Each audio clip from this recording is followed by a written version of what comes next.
എത്ര ഓക്കെ അല്ല.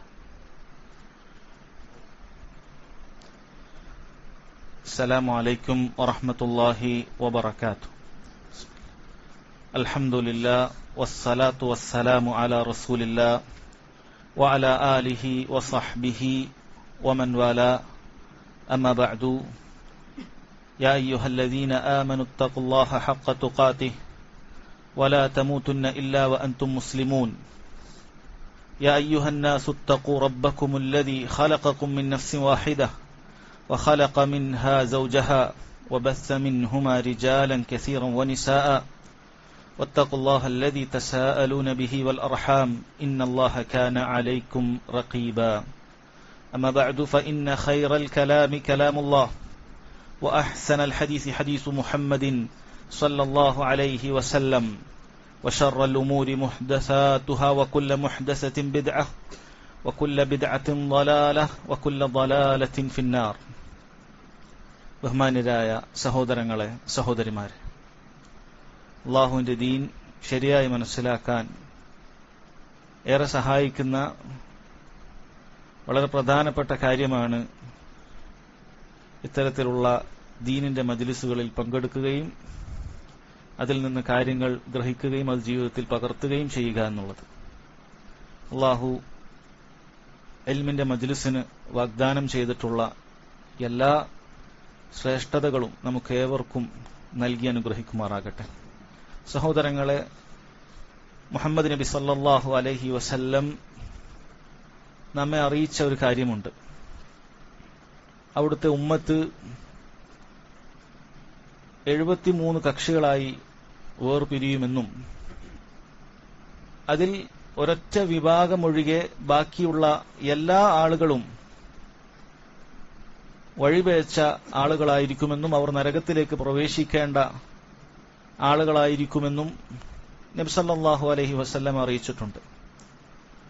ഇമാം അഹ്മദ് അതുപോലെ തന്നെ അബൂ ദാവൂദുമൊക്കെ അവരുടെ ഹദീസ് ഗ്രന്ഥങ്ങളിൽ മുആവിയത്ത് ബിൻ അബി സുഫിയാൻ റളിയല്ലാഹു അൻഹുവിൽ നിന്നും ഉദ്ധരിച്ച വളരെ പ്രസിദ്ധമായ, നിങ്ങളൊക്കെ ഒരുപാട് തവണ കേട്ടിട്ടുള്ള ഒരു ഹദീസ്, അതിൽ നമുക്കിതിനെക്കുറിച്ച് കാണാൻ സാധിക്കുന്നതാണ്. നബി സല്ലല്ലാഹു അലൈഹി വസല്ലം പറയുകയാണ്, വഇന്ന ഹാദിഹിൽ മില്ല, തീർച്ചയായും ഈ ഒരു ഉമ്മത്ത് സതഫ്തരിഖു അലാ 73 ഫിർഖ, അത് 73 കക്ഷികളായി ഭിന്നിക്കുന്നതാണ്. 72 ഫിന്നാർ, അതിൽ 72 കക്ഷികളും നരകത്തിലാണ്. വവാഹിദത്തുൻ ഫിൽ ജന്ന, അതിലൊന്ന് സ്വർഗത്തിലാണ്. വഹിയൽ ജമാഅ, അത് അൽ ജമാഅയാണ് എന്ന് പറഞ്ഞു. വേറെ ചില റിവായത്തിൽ നബി സല്ലല്ലാഹു അലൈഹി വസല്ലമയോട് സഹാബത്ത് നബി സല്ലല്ലാഹു അലൈഹി വസല്ലമയോട് ചോദിക്കുന്നുണ്ട്, മനിൽ വാഹിദ, ആരാണ് രക്ഷപ്പെട്ട ഒരു വിഭാഗം എന്ന് ചോദിക്കുന്നുണ്ട്. നബി സല്ലല്ലാഹു അലൈഹി വസല്ലം അതിന് മറുപടിയും പറഞ്ഞു കൊടുത്തു, മാ അന അലൈഹിൽ യൗമ വ അസ്ഹാബി, ഞാനും എന്റെ സഹാബത്തും ഏതൊരു മാർഗത്തിലാണോ ഉള്ളത് ആ മാർഗത്തിലാണ് എന്നാണ് അവിടുന്ന് അറിയിച്ചത്.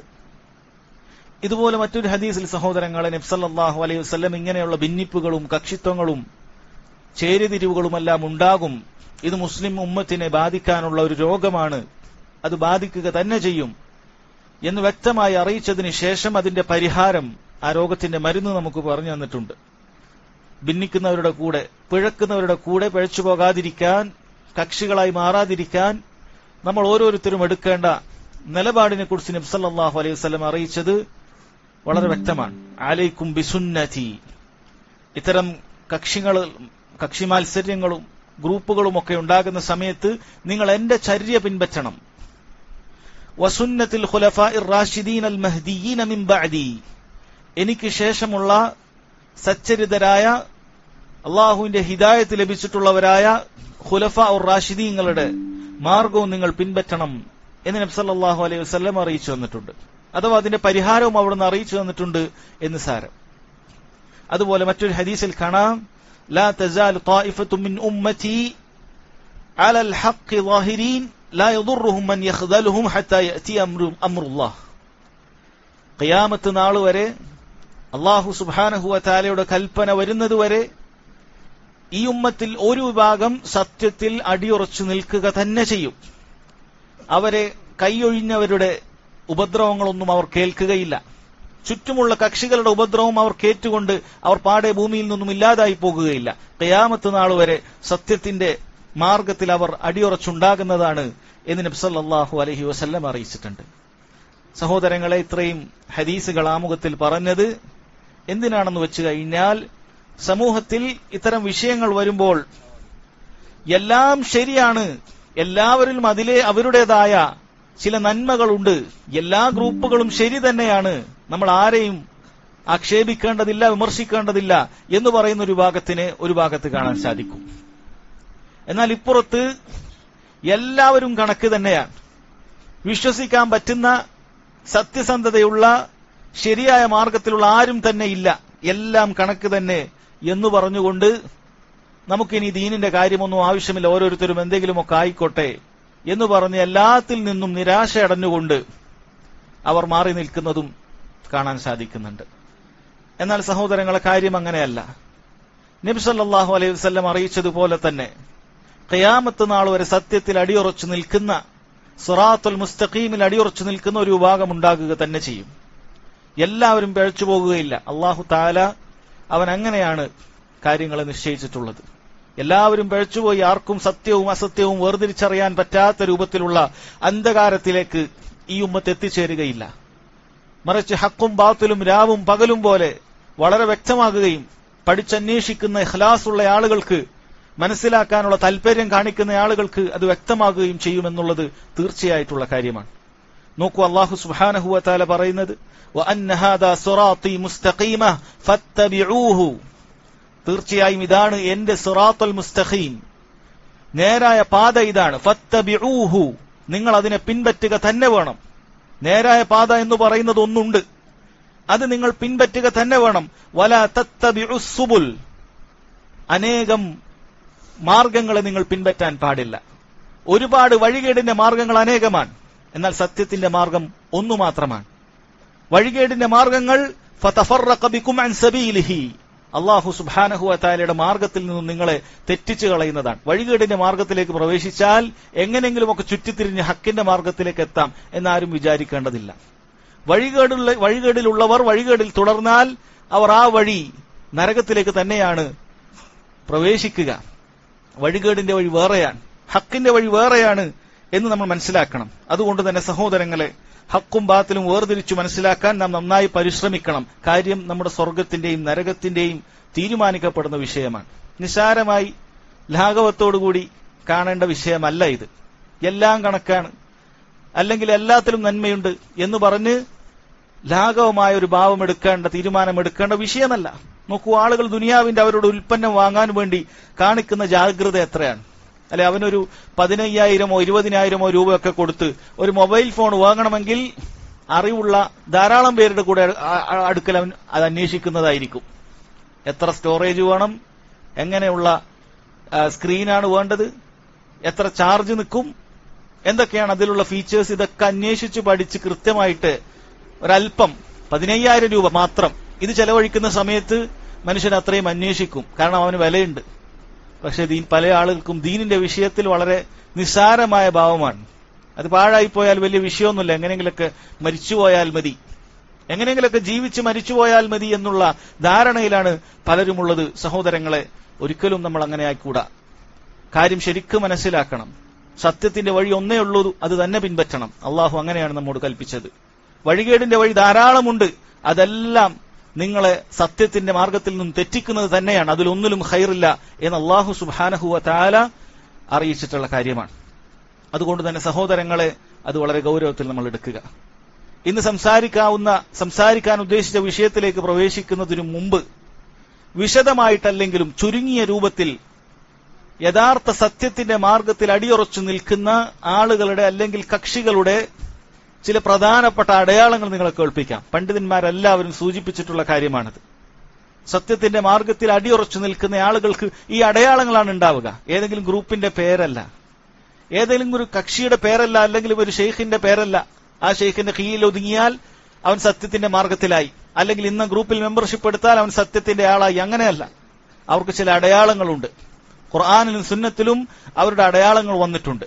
ആ കാര്യമാണ് സഹോദരങ്ങളെ ആദ്യമായി ഓർമ്മപ്പെടുത്തുന്നത്. കാരണം പിന്നീട് വഴികേടിന്റെ കക്ഷികളെ കുറിച്ച് സംസാരിക്കുന്ന സമയത്ത് നിങ്ങൾക്ക് തന്നെ ഈ അടയാളങ്ങൾ വഴി ഞാൻ പറയുന്നതും പറയാത്തതുമായ മറ്റു കക്ഷികളെ കുറിച്ചും മനസ്സിലാക്കാൻ സാധിക്കുന്നതാണ്. അതിലൊന്നാമത്തെ കാര്യം സഹോദരങ്ങളെ, സത്യത്തിന്റെ ആളുകളുടെ മഹത്തരമായ ഒരു അടയാളത്തിൽപ്പെട്ടതാണ് അവർ തൗഹീദിനെ മുറുകെ പിടിക്കുന്നവരായിരിക്കും എന്നത്. ഇബാദത്തിൽ അല്ലാഹു സുബ്ഹാനഹു വ തആലയെ ഏകനാക്കുന്നവരായിരിക്കും. ഇബാദത്തിന്റെ മുഴുവൻ അംശങ്ങളും അല്ലാഹു സുബ്ഹാനഹു വ തആലക്ക് മാത്രമേ അവർ അർപ്പിക്കുകയുള്ളൂ. പ്രാർത്ഥനയാകട്ടെ, സഹായതേട്ടമാകട്ടെ, അവർ അറിവ് നടത്തുന്നതാകട്ടെ, ഭരമേൽപ്പിക്കുന്ന കാര്യമാകട്ടെ, നേർച്ചയാകട്ടെ, എന്തുമാകട്ടെ, ഇബാദത്തിന്റെ അംശമുള്ള ഏതമലും അല്ലാഹു സുബ്ഹാനഹു വ തആലക്ക് മാത്രമേ അവർ നൽകുകയുള്ളൂ. സത്യത്തിന്റെ ആളുകളുടെ ഏറ്റവും പ്രധാനപ്പെട്ട ലക്ഷ്യമാണത്. ഇബാദത്തുകൾ അല്ലാഹു അല്ലാത്ത ആളുകൾക്ക് അർപ്പിക്കുന്നവരുണ്ടോ? പ്രാർത്ഥനയും സഹായതേട്ടവും ഇസ്തിഗാസയും അല്ലാഹു അല്ലാത്ത ആളുകളിലേക്ക് തിരിക്കുന്നവരുണ്ടോ? അവർ ഹക്കിന്റെ മാർഗത്തിലല്ല. അല്ലാഹു സുബ്ഹാനഹു വ തആല നമ്മെ പടച്ചത് തന്നെ അവനെ മാത്രം ഇബാദത്ത് ചെയ്യാനാണ്. വമാ ഖലഖതുൽ ജിന്ന വൽ ഇൻസ ഇല്ലാ ലിയഅ്ബുദൂൻ. ജിന്നുവർഗത്തെയും മനുഷ്യവർഗത്തെയും എന്നെ മാത്രം ഇബാദത്ത് ചെയ്യാനല്ലാതെ ഞാൻ പടച്ചിട്ടില്ല എന്ന് അല്ലാഹു സുബ്ഹാനഹു വ തആല പറയുമ്പോൾ അതിനെതിരായി വർത്തിക്കുന്ന ആളുകൾ ഒരിക്കലും സത്യത്തിന്റെ മാർഗത്തിൽപ്പെട്ടവരല്ല. വഖല്ലാ റബ്ബുക അല്ലാ തഅ്ബുദു ഇല്ലാ ഇയ്യാഹ് വബിൽ വാലിദൈനി ഇഹ്സാന. അല്ലാഹു സുബ്ഹാനഹു വ തആല അവൻ വിധിച്ചിട്ടുള്ള കാര്യമാണ്. അവനെ മാത്രമേ നിങ്ങൾ വിളിച്ചു പ്രാർത്ഥിക്കാവൂ, അവനോട് മാത്രമേ ഇബാദത്ത് ചെയ്യാവൂ. മാതാപിതാക്കൾക്ക് നിങ്ങൾ സുഹൃതം ചെയ്യണം. അല്ലാഹു തആല ആദ്യമായി കൽപ്പിച്ച കാര്യം അല്ലാഹുവിനെ മാത്രമേ ഇബാദത്ത് ചെയ്യാവൂ എന്നാണ്. പിന്നെ നോക്കൂ സഹോദരങ്ങൾ, നമ്മളൊക്കെ ഓരോ നിസ്കാരത്തിന്റെ പ്രാരംഭ പ്രാർത്ഥനകളിൽ ഒരു പ്രാർത്ഥനയാണല്ലോ വജ്ജഹ്തു എന്ന് തുടങ്ങുന്ന പ്രാർത്ഥന. പലരും അത് പ്രാർത്ഥിക്കാറുണ്ട്. അതിൽ നമ്മൾ പറയുന്നത് ഖുർആനിൽ ഒരു ആയത്താണത്. ഖുൽ, പറയുക, ഇന്ന സലാത്തി വനുസുക്കി വമഹ്യായ വമമാതി ലില്ലാഹി റബ്ബിൽ ആലമീൻ. പറയുക, നിങ്ങളുടെ നിസ്കാരം, നിങ്ങളുടെ ആരാധനാ കർമ്മങ്ങൾ, നിങ്ങളുടെ ജീവിതം, മരണം എല്ലാം റബ്ബുൽ ആലമീനായ ലോകങ്ങളുടെ റബ്ബായ അല്ലാഹുവിനു വേണ്ടി മാത്രമേ ഞാൻ അർപ്പിക്കുകയുള്ളൂ. ലാ ശരീക ലഹു, അതിലൊരാളെയും ഞാൻ പങ്കു ചേർക്കുകയില്ല. വബിദാലിക ഉമിർതു, ഇതുകൊണ്ടാണ് ഞാൻ കൽപ്പിക്കപ്പെട്ടത്. അല്ലാഹുവിനോട് മാത്രമേ പ്രാർത്ഥിക്കാവൂ, സഹായം തേടാവൂ, ജീവിതത്തിന്റെ അഖില മേഖലയും അല്ലാഹുവിനുള്ളതാണ് എന്നതാണ് ഞാൻ കൽപ്പിക്കപ്പെട്ടത്. വഅന അവ്വലുൽ മുസ്ലിമീൻ, ഞാൻ മുസ്ലിമീങ്ങളുടെ കൂട്ടത്തിൽ ഒന്നാമത്തെ ആളാകുന്നു, മുസ്ലിമീങ്ങളുടെ കൂട്ടത്തിലാണ് എന്ന് പറയുന്നവരാണ്. അപ്പോൾ ഹക്കിന്റെ ആളുകളുടെ ഒന്നാമത്തെ ലക്ഷണം എന്ന് പറയുന്നത് സഹോദരങ്ങളെ, അവർ തൗഹീദിന് പ്രാധാന്യം കൊടുക്കുന്നവരാണ്, തൗഹീദ് പഠിക്കുന്നവരാണ്, അത് മുറുകെ പിടിക്കുന്നവരാണ്. ജീവിതത്തിന്റെ ഏത് മേഖലയിലും തൗഹീദ് വിട്ടുകൊണ്ടുള്ള ഒരു കളി അവർക്കില്ല. തൗഹീദിലൊരു അഡ്ജസ്റ്റ്മെന്റ് അവർ ഒരിക്കലും നടത്തുകയില്ല. കാരണം അവന്റെ ജീവിത ലക്ഷ്യമാണ് തൗഹീദിലായി ജീവിക്കുക എന്നുള്ളത്. അവൻ അവസാനം മരിച്ചു പോകേണ്ടതും ആ തൗഹീദിലായിക്കൊണ്ടാണ്. അതുകൊണ്ട് തന്നെ അതിനിടയിലുള്ള ജീവിതം മുഴുവനും അവൻ തൗഹീദിലായിരിക്കും. ഒരു ഘട്ടത്തിലും അതിനുവേണ്ടി അവൻ തന്റെ ജീവിതം കളഞ്ഞുകുളിക്കുകയില്ല. ആ തൗഹീദ് സാക്ഷാത്കരിക്കാൻ പറ്റാത്ത സാഹചര്യം വന്നാൽ, ഒരുപക്ഷെ നാടും വീടും വിട്ടുപോകേണ്ട അവസ്ഥ വന്നാൽ, നബി സല്ലല്ലാഹു അലൈഹി വസല്ലമയുടെയും സഹാബത്തിന്റെയും മാതൃക അനുസരിച്ച് ഒരുപക്ഷെ അവന് പോകേണ്ടി വന്നാലും തൗഹീദ് അവൻ അതിനേക്കാളും വലുത് തന്നെയാണ്. അവന്റെ നാടും വീടും അവന്റെ മറ്റ് ദുന്യവിയായ കാര്യങ്ങളുമെല്ലാം അവന് നിസ്സാരമാണ്. കാരണം അവൻ ഈ ദുനിയാവിലേക്ക് പടക്കപ്പെട്ടത് ആ തൗഹീദിനു വേണ്ടി മാത്രമാണ്. രണ്ടാമത്തെ കാര്യം സഹോദരങ്ങളെ, ഇത്തരത്തിലുള്ള സത്യത്തിന്റെ കക്ഷികളിലൂടെ അടയാളത്തിൽപ്പെട്ടത് അവർ തൗഹീദിലേക്ക് ക്ഷണിക്കുന്നവരായിരിക്കും. ഷിർക്കിൽ നിന്നും ജനങ്ങളെ താക്കീത് ചെയ്യുന്നവരായിരിക്കും. കാരണം അതാണ് മുഴുവൻ അമ്പിയാക്കളുടെയും ദഅവത്തിന്റെ മാർഗം. അവർ തൗഹീദിലേക്ക് ക്ഷണിക്കാനും ആളുകളെ ഷിർക്കിൽ നിന്നും രക്ഷപ്പെടുത്താനും വേണ്ടി ദഅവത്ത് ചെയ്തവരാണ്. മറ്റു കാര്യങ്ങളല്ല, രാഷ്ട്രീയത്തിലേക്കല്ല, മറ്റെന്തെങ്കിലും ദുന്യവിയായ ക്ഷേമ പ്രവർത്തനങ്ങളിലേക്കല്ല. ഇതൊന്നും പരമപ്രധാനമായ അമ്പിയാക്കളുടെ നിയോഗത്തിന്റെ ലക്ഷ്യമല്ല. അമ്പിയാക്കളുടെ നിയോഗത്തിന്റെ ലക്ഷ്യം അല്ലാഹു സുബ്ഹാനഹു വ തആലയാണ് നമുക്ക് പറഞ്ഞു തരേണ്ടത്. അല്ലാഹു പറഞ്ഞല്ലോ, വലഖദ് ബഅസ്നാ ഫീ കുല്ലി ഉമ്മത്തിർ റസൂല. അല്ലാഹു സുബ്ഹാനഹു വ തആല കഴിഞ്ഞുപോയ എല്ലാ സമുദായത്തിലേക്കും റസൂലുമാരെ നിയോഗിച്ചിട്ടുണ്ട്, അല്ലാഹു അയച്ചിട്ടുണ്ട്. അൻ ഇഅ്ബുദുല്ലാഹ വജ്തനിബുത് താഗൂത്ത്. അവർ അല്ലാഹുവിനെ മാത്രമേ വിളിച്ചു പ്രാർത്ഥിക്കാവൂ, അവന് പുറമെ വിളിച്ചു പ്രാർത്ഥിക്കപ്പെടുന്ന സകല താഗൂത്തുകളെയും ഉപേക്ഷിക്കണം എന്നായിരുന്നു അവർ സകല അമ്പിയാക്കളും അവരുടെ ജനവിഭാഗത്തോട് കൽപ്പിച്ചിട്ടുള്ളത്, ദഅവത്ത് നടത്തിയിട്ടുള്ളത്. നോക്കൂ, അല്ലാഹു സുബ്ഹാനഹു വ തആല അവൻ നബി സല്ലല്ലാഹു അലൈഹി വസല്ലമയോടും കൂടെയുള്ള സഹാബത്തിനോടും ഖിയാമത്ത് നാൾ വരെയുള്ള മുഴുവൻ മുസ്ലിമീങ്ങളോടും ഈ മാർഗം തന്നെ പിൻപറ്റാൻ പറഞ്ഞിട്ടുണ്ട്. ഖുൽ നബിയെ പറയുക, ഹാദിഹി സബീലി, ഇതാകുന്നു എന്റെ മാർഗം, അദ്ഉ ഇലല്ലാഹ്, ഞാൻ അല്ലാഹുവിലേക്ക് ക്ഷണിക്കുന്നവനാണ്. അല്ലാഹുവിനെ മാത്രം വിളിച്ചു പ്രാർത്ഥിക്കാൻ, അല്ലാഹുവിനോട് മാത്രം സഹായം തേടാൻ, അല്ലാഹുവിന്റെ ദീനിലേക്കാണ് ഞാൻ ക്ഷണിക്കുന്നത്, മറ്റ് കക്ഷികളിലേക്കോ വ്യക്തികളിലേക്കോ അല്ല. അദ്ഉ ഇലല്ലാഹ് വളരെ വ്യക്തമാണ്.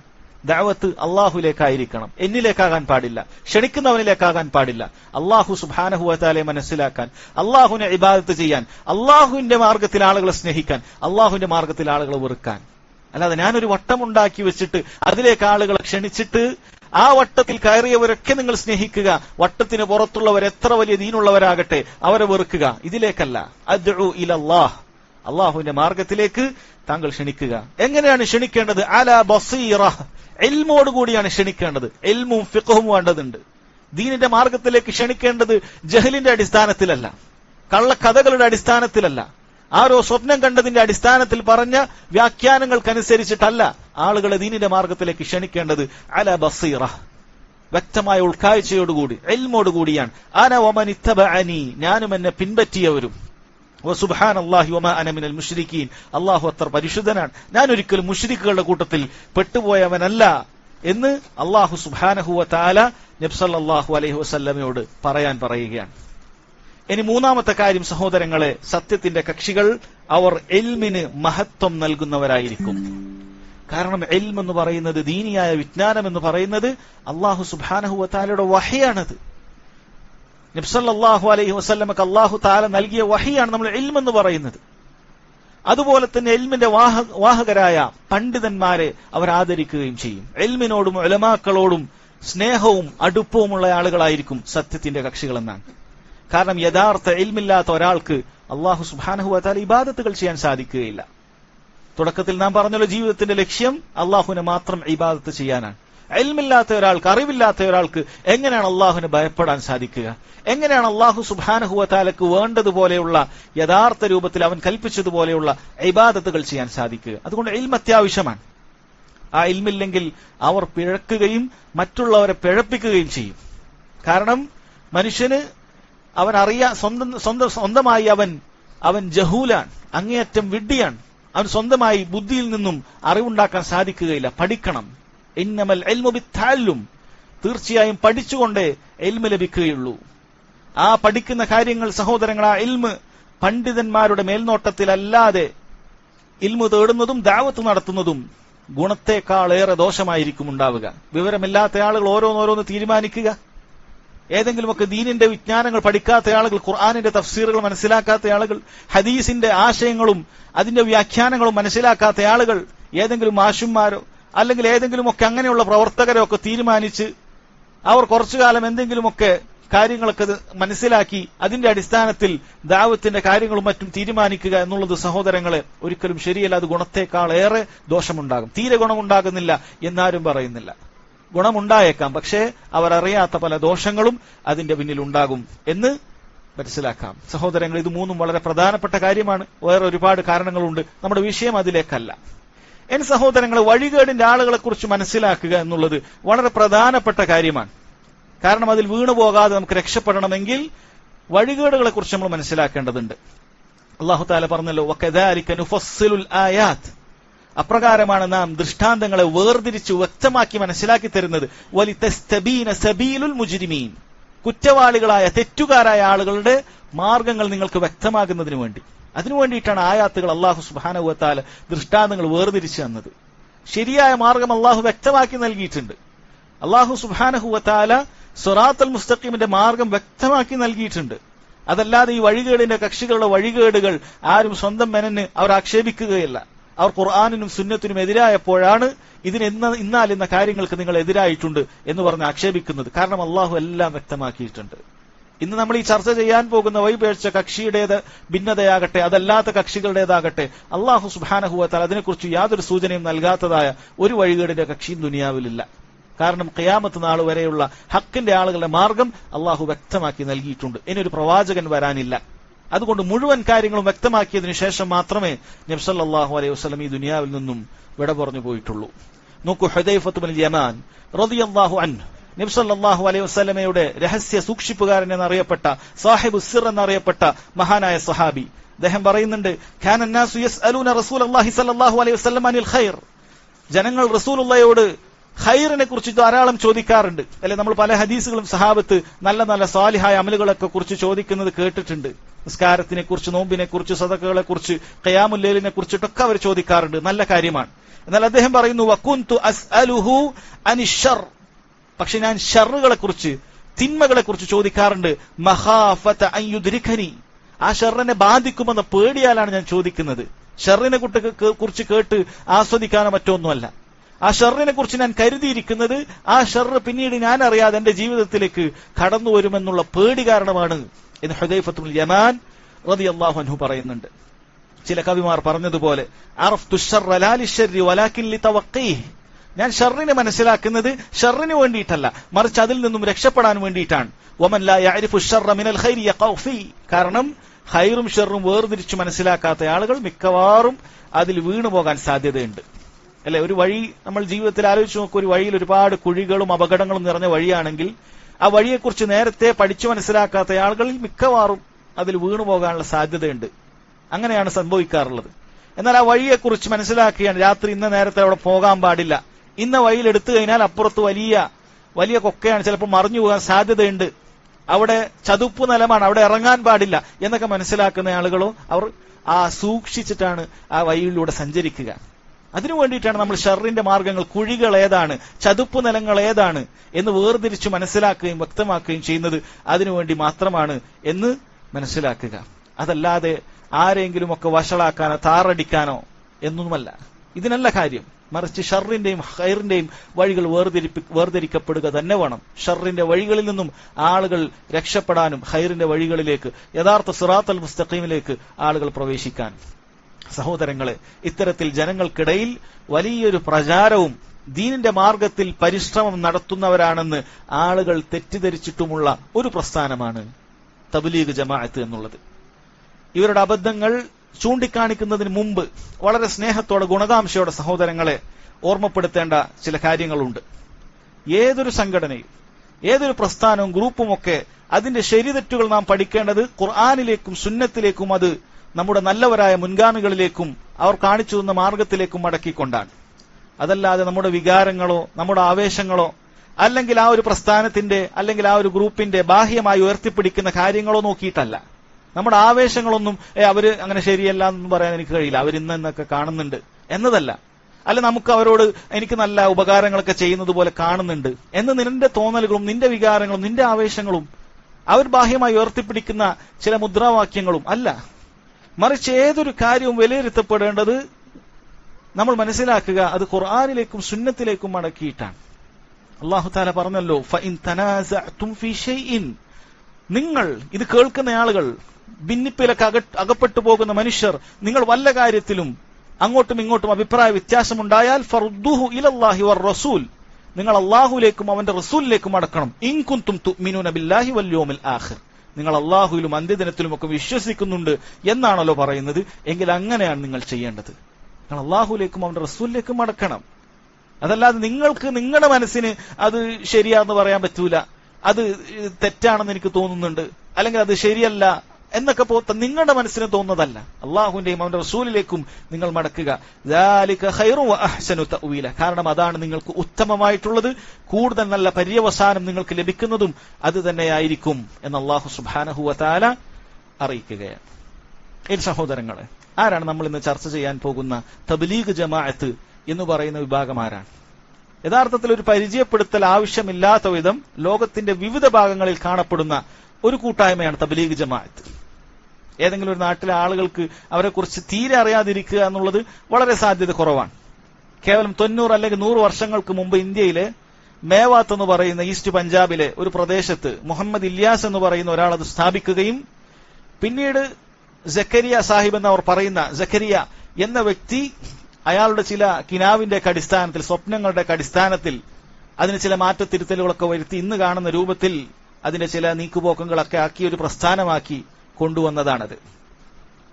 ചില ആളുകൾക്ക് തെറ്റിദ്ധരിക്കുന്ന തബ്ലീഗ് എന്ന് പറയുന്നത് ഏതോ സഹാബത്തിന്റെ കാലം മുതലേ ഉള്ളതാണ്. അല്ല, 100 വർഷമായിട്ടില്ല. അവർ ഇന്ത്യയിലാണ് അതിന് ജന്മം കൊണ്ടിട്ടുള്ളത്. പല പേഴ്ച കക്ഷികളും ഇന്ത്യയിൽ ജന്മം കൊണ്ടിട്ടുണ്ട്. ഖാദിയാനികളെ പോലെയുള്ള പല കക്ഷികളും, മൗദൂദിയുടെ കക്ഷികളെ പോലെയുള്ളത് പലതും ഇന്ത്യയിൽ ജന്മം കൊണ്ടിട്ടുണ്ട്. അതുപോലെ 100 വർഷത്തിന് താഴെ മാത്രം ജന്മമുള്ള ഒരു വിഭാഗം ആളുകളാണ് അവർ. ഇനി തബ്ലീഗുകാർ കൊണ്ടു നടക്കുന്ന ഈ താലീബ് കിതാബുകൾ എന്ന് പറയുന്ന പല ഫളായിൽ അമാൽ, അമലുകളുടെ മഹത്വങ്ങൾ, ഹജ്ജിന്റെ മഹത്വങ്ങൾ, സദക്കയുടെ മഹത്വങ്ങൾ, ഇങ്ങനെയുള്ള താലീം കിതാബുകളൊക്കെ നാം ഈ രണ്ടാമത് പറഞ്ഞ സക്കരിയ സാഹിബ് എന്ന് പറയുന്ന വ്യക്തിയാണ് അത് രചിച്ചിട്ടുള്ളത്. തനിച്ച സൂഫിയത്തും കെട്ടിയുണ്ടാക്കിയ ഒരുപാട് ഹദീസുകളും നിറഞ്ഞതാണ് യഥാർത്ഥത്തിൽ ഈ കിതാബുകൾ. വഴിയെ നാം അതിലേക്ക് ഇൻഷാ അല്ലാഹ് പ്രവേശിക്കുന്നതാണ്. നോക്കൂ ഇനി സഹോദരങ്ങളെ, ഈ കിതാബ് എഴുതിയ വ്യക്തിയെക്കുറിച്ച് ചെറിയൊരു പരിചയം കിട്ടിയാൽ നിങ്ങൾക്ക് ഈ കിതാബ് എന്തുമാത്രം, അല്ലെങ്കിൽ ഇത്രമാത്രം ളുൽമുകൾ എങ്ങനെ ഉണ്ടായി എന്നുള്ളത് വളരെ വ്യക്തമായി മനസ്സിലാക്കാൻ സാധിക്കും. ആരായിരുന്നു ഈ സക്കരിയ സാഹിബ് എന്ന് പറയുന്ന ഇവർ? വളരെ ആവേശത്തോടുകൂടി ചില ആളുകളൊക്കെ ആ കിതാബ് അവരുടെ ബാഗിലേക്ക് എടുത്തു വെക്കുമ്പോഴും തിരിച്ചെടുക്കുമ്പോഴും ഒക്കെ അതിന് ചില ചുംബിക്കുകയൊക്കെ ചെയ്യുന്ന ചില ആളുകളുണ്ട്, അതിരുവിട്ട ആളുകൾ. അപ്പൊ അദ്ദേഹം എഴുതിയിട്ടുള്ള ഈ കിതാബ് എഴുതിയ ആളുടെ വിശ്വാസം എന്താണ്, അയാൾ ആരാണ് എന്ന് നമ്മൾ നോക്കുകയാണെങ്കിൽ നമുക്ക് മനസ്സിലാക്കാൻ സാധിക്കും. അദ്ദേഹത്തെ കുറിച്ച് ഖുർആനിന്റെ മഹത്വങ്ങൾ എന്ന് പറയുന്ന ഇവരുടെ ഒരു ഗ്രന്ഥത്തിന്റെ മുഖവുരയിൽ, അദ്ദേഹത്തിന്റെ ഗ്രന്ഥമാണ്, പക്ഷെ അതിന് തർജിമ എഴുതിയ ആള് അതിന്റെ മുഖവുരയിൽ അദ്ദേഹത്തെ പരിചയപ്പെടുത്തുന്നത് നമുക്ക് കാണാൻ സാധിക്കും. അത് മുഴുവൻ വായിക്കുന്നില്ല. അദ്ദേഹം ഹദീസ് പണ്ഡിതനാണ്, മുഹദ്ദിസാണ്, അനേക ഗ്രന്ഥങ്ങൾ രചിച്ചിട്ടുണ്ട് എന്ന് പറഞ്ഞാൽ രചിച്ച ഗ്രന്ഥങ്ങളൊക്കെ എടുത്തെടുത്ത് കൊടുത്തതിന് ശേഷം അദ്ദേഹത്തെ കുറിച്ച് പറയുന്നതാണ്, കൂടാതെ ചിഷ്തിയ, നക്ഷബന്ദിയ, സുഹ്റുവർദിയ, ഖാദിരിയ എന്ന് 4 ത്വരീഖത്തിന്റെ ഷെയ്ഖുമായിരുന്നു ഈ പറയുന്ന Zakariya Sahib. India, Pakistan, Bangladesh, Saudi Arabia, England, Ceylon, Malaysia മുതലായ രാജ്യങ്ങളിലായി ലക്ഷക്കണക്കിന് മുരീദന്മാരും പല രാജ്യങ്ങളിലായി അനേകം ഖലീഫമാരും അദ്ദേഹത്തിനുണ്ട്. കേരളത്തിലും അദ്ദേഹത്തോട് ബൈഅത്ത് ചെയ്തിട്ടുള്ള അനേകം മുരീദന്മാരുണ്ട് എന്ന് ആരെക്കുറിച്ചാണ് പറഞ്ഞത്? ഇവർ ഈ ഗ്രന്ഥം എഴുതിയ സക്കരിയ സാഹിബിനെ കുറിച്ചിട്ടാണ്. അപ്പോൾ ഒന്നല്ല, 4 പിഴച്ച ത്വരീഖത്തിന്റെ ഷെയ്ഖാണ് ഈ പറയുന്ന സക്കരിയ സാഹിബ്. അല്ലെ, ത്വരീഖത്തിന്റെ ആളുകളെ കുറിച്ച് നമ്മളൊക്കെ പലപ്പോഴും ഇവിടെ കേട്ടിട്ടുണ്ട്. ഈ പറയുന്ന 4 ത്വരീഖത്തും പിഴച്ചവരാണെന്നാണ് ഇവിടെയുള്ള സമസ്തക്കാർ വരെ പറയുന്നത്. ഇതിലുള്ള പലതും പിഴച്ചവരാണ് എന്നുള്ളത്. അപ്പൊ എത്രമാത്രം പിഴച്ചതാണ് എന്നുള്ളത് നമുക്ക് ചിന്തിക്കാവുന്നതേ ഉള്ളൂ. അപ്പൊ ഇത്രയും സൂഫി കഥകളും കിനാവ് കണ്ട പല രൂപത്തിലുള്ള കാര്യങ്ങളൊക്കെ ഇതിൽ എങ്ങനെ വന്നു എന്നുള്ളത് നമ്മൾ അത്ഭുതപ്പെടേണ്ടതില്ല. കാരണം 4 സൂഫി ത്വരീഖത്തിന്റെ ഷെയ്ഖാണ് ഇയാൾ. ഇയാൾക്ക് ഒരുപാട് മുരീദന്മാർ ഇന്ത്യയിലും പാകിസ്ഥാനിലുമല്ല, നമ്മൾ കേരളത്തിലും ഉണ്ട് എന്നാണ് പറയുന്നത്. ഇവരുടെ അടുക്കൽ ബൈഅത്തുണ്ട്. ത്വരീഖത്തിന്റെ ഷെയ്ഖന്മാരുടെ അടുക്കലേക്ക് പോയി ഈ മുരീദന്മാർ ബൈഅത്ത് ചെയ്യാറുണ്ട്. ആ ബൈഅത്ത് തബ്ലീഗ് ജമാഅത്തിലുണ്ട്. പല ആളുകൾക്ക് അത് അറിയില്ല. എന്തുകൊണ്ടാണ് അറിയാത്തത് എന്ന് പറഞ്ഞാൽ, തൗഹീദുള്ള ആളുകൾ അല്ലെങ്കിൽ തൗഹീദുള്ള പ്രദേശത്ത് അവർ ഇത്തരത്തിലുള്ള സൂഫി മുഖങ്ങൾ പൊതുവെ എടുക്കാറില്ല. എന്നാൽ സൂഫിയത്തിലും ഷിർക്കിലും ഖുറാഫത്തിലും ഒക്കെയുള്ള ആളുകളുടെ ഇടയിൽ അവർ ഈ മുഖങ്ങൾ പലപ്പോഴും എടുക്കാറുണ്ട്. അത്തരത്തിൽ ഇവർ ബൈഅത്ത് ചെയ്യാൻ വേണ്ടി ചില ദിക്റുകളും ഔറാദുകളും ഒക്കെ പറഞ്ഞു കൊടുത്തിട്ട് ഇത് ഇത്ര തവണ ചൊല്ലിയാൽ നിനക്ക് ബൈഅത്ത് ചെയ്യാം എന്ന് പറഞ്ഞൊരു വ്യക്തി എന്നോട് നേരിട്ട് തന്നെ അത് സംസാരിച്ചിട്ടുള്ള കാര്യമാണ്. ഞാൻ ഇൻഷാ അല്ലാഹ് ഇതിൽ പറയാൻ പോകുന്ന മുഴുവൻ കാര്യങ്ങളും പണ്ഡിതന്മാർ ഗ്രന്ഥങ്ങളിൽ രചിച്ചിട്ടുള്ളതും നേരിട്ട് അനുഭവമുള്ള കാര്യം മാത്രമാണ്. ആരെങ്കിലും കേട്ടത് പറയുന്ന കാര്യമേ അല്ല. അതുകൊണ്ട് തന്നെ സഹോദരങ്ങൾ, ഇതിന്റെ എഴുതിയ കിതാബ് എഴുതിയ സക്കരിയ സാഹിബ് എന്ന് പറയുന്ന വ്യക്തി തന്നെ 4 ത്വരീഖത്തിന്റെ ഷെയ്ഖാണ്. ഒരുപാട് മുരീദന്മാരുണ്ട്. കേരളത്തിലും ചില ആളുകൾ ബൈഅത്ത് ചെയ്തിട്ടുണ്ട് എന്നാണ്. ഇദ്ദേഹം വലിയ മുഹദ്ദിസാണ്, അങ്ങനെയാണ് ഇങ്ങനെയാണ് എന്നൊക്കെ പറയുന്നുണ്ട്. ഒരിക്കലും ഒരു മുഹദ്ദിസിന് ഇത്തരത്തിലുള്ള ബൈഅത്തിന്റെ സൂഫി ത്വരീഖത്തിന്റെ ചെളിക്കുണ്ടിലേക്ക് വീഴാൻ സാധിക്കുകയില്ല. അദ്ദേഹത്തിന്റെ മുഹദ്ദിസിന്റെ അറിവൊക്കെ അദ്ദേഹത്തിന്റെ ഗ്രന്ഥങ്ങളിൽ കാണാൻ സാധിക്കും. ഓരോ റിവായത്തുകൾ ഉദ്ധരിക്കുമ്പോൾ ഏത് ഗ്രന്ഥത്തിലാണെന്ന് പോലും അദ്ദേഹം ഉദ്ധരിക്കുന്നില്ല. മജ്ഹൂലായ അറിയാത്ത ആരൊക്കെയോ പറയുന്ന, ആരെങ്കിലുമൊക്കെ സ്വപ്നത്തിലൊക്കെ കാണുന്ന ഉസൂലുൽ ഹദീസിന്റെ ഒരടിസ്ഥാനത്തിലും പറയാൻ പാടില്ലാത്തതായ കാര്യങ്ങളാണ് അദ്ദേഹം ഉദ്ധരിക്കുന്നത്. ഒരു മുഹദ്ദിസ് ഒരിക്കലും അങ്ങനെ ചെയ്യുകയില്ല. മുഹദ്ദിസ് എന്ന് പറഞ്ഞാൽ ഹദീസിന്റെ പണ്ഡിതൻ. ആ മത്തിനും അതിനെക്കുറിച്ച് പഠിക്കുകയും അതിന്റെ പരമ്പരയിലേക്ക് നബി സല്ലല്ലാഹു അലൈഹി വസല്ലമയിലേക്ക് എത്തുന്ന പരമ്പരയെക്കുറിച്ച് പഠിക്കുകയും അതിൽ ഓരോ വ്യക്തികളും അവർ നല്ല ഹിഫ്ളുള്ളവരും അവർ നല്ല സത്യസന്ധന്മാരും അവർ ഇന്ന ഗ്രന്ഥത്തിൽ അവരെക്കുറിച്ച് പരാമർശിച്ചിട്ടുണ്ട് എന്നെല്ലാം കൃത്യമായി പറഞ്ഞുകൊണ്ട് ആ ഹദീസിന്റെ സ്വീകാര്യത ഉറപ്പുവരുത്തുന്ന ആളുകളാണ്. അതല്ലാതെ എന്തെങ്കിലുമൊക്കെ വാറോലകൾ ആരോ പറഞ്ഞു എന്ന് പറഞ്ഞ് ഏതെങ്കിലുമൊക്കെ ഗ്രന്ഥത്തിലുണ്ട്, ആ ഗ്രന്ഥത്തിന്റെ പേര് വരെ ശരിയായ രൂപത്തിൽ പറയുകയില്ല. അതുകൊണ്ടൊരു മുഹദ്ദിസാണ് എന്നുള്ളത് അദ്ദേഹത്തിന്റെ ഗ്രന്ഥം വായിച്ചാൽ ഒരിക്കലും നമുക്ക് അനുഭവപ്പെടാത്തൊരു കാര്യമാണത്. നോക്കൂ, അദ്ദേഹം ത്വരീഖത്തിന്റെ 4 ത്വരീഖത്തിന്റെ ഷെയ്ഖാണ്. ഒരുപാട് മുരീദന്മാരും ഉണ്ട് എന്ന് മനസ്സിലാക്കാം. എന്ന് നോക്കൂ സഹോദരങ്ങളെ, തബ്ലീഗ് ജമാഅത്തിന്റെ പ്രധാനപ്പെട്ട ചില അബദ്ധങ്ങളാണ് ഇൻഷാ അല്ലാഹ് ഇന്നത്തെ ക്ലാസ്സിൽ നമ്മൾ ഓർമ്മപ്പെടുത്തുന്നത്. അവരുടെ ഗ്രന്ഥങ്ങളുടെ ആ രചയിതാവിനെ കുറിച്ചും ആരാണിത് ഉണ്ടാക്കിയതെന്നതും നമ്മൾ മനസ്സിലാക്കി കഴിഞ്ഞു. ഒന്നാമത്തെ കാര്യം സഹോദരങ്ങളെ, ഈ തബ്ലീഗ് ജമാഅത്ത് തൗഹീദിന് പ്രാധാന്യം നൽകാറില്ല എന്നുള്ള കാര്യമാണത്. അല്ലാഹു സുബ്ഹാനഹു വ തആലയെ മാത്രമേ വിളിച്ചു പ്രാർത്ഥിക്കാവൂ, സഹായം തേടാവൂ, നേർച്ചകളും അറവുകളും എല്ലാം തന്നെ അള്ളാഹുവിന് മാത്രമായിരിക്കണം എന്ന അമ്പിയാക്കൾ മുഴുവനും ക്ഷണിച്ച തൗഹീദിലേക്ക് ഒരു തബ്ലീഗ് ജമാഅത്തുകാരൻ ക്ഷണിക്കുന്നത് നിങ്ങൾക്ക് കാണാൻ സാധിക്കുകയില്ല. പലപ്പോഴും ചില മസ്ജിദുകളിലൊക്കെ പോകേണ്ടി വരുന്ന സമയത്ത് ഇവരുടെ സദസ്സുകളിൽ ഇരിക്കേണ്ടി വന്നിട്ടുണ്ട്. കാരണം നമ്മളൊക്കെ ജീവിക്കുന്ന നാട്ടിൽ ഇവർ വളരെ അധികമാണ്.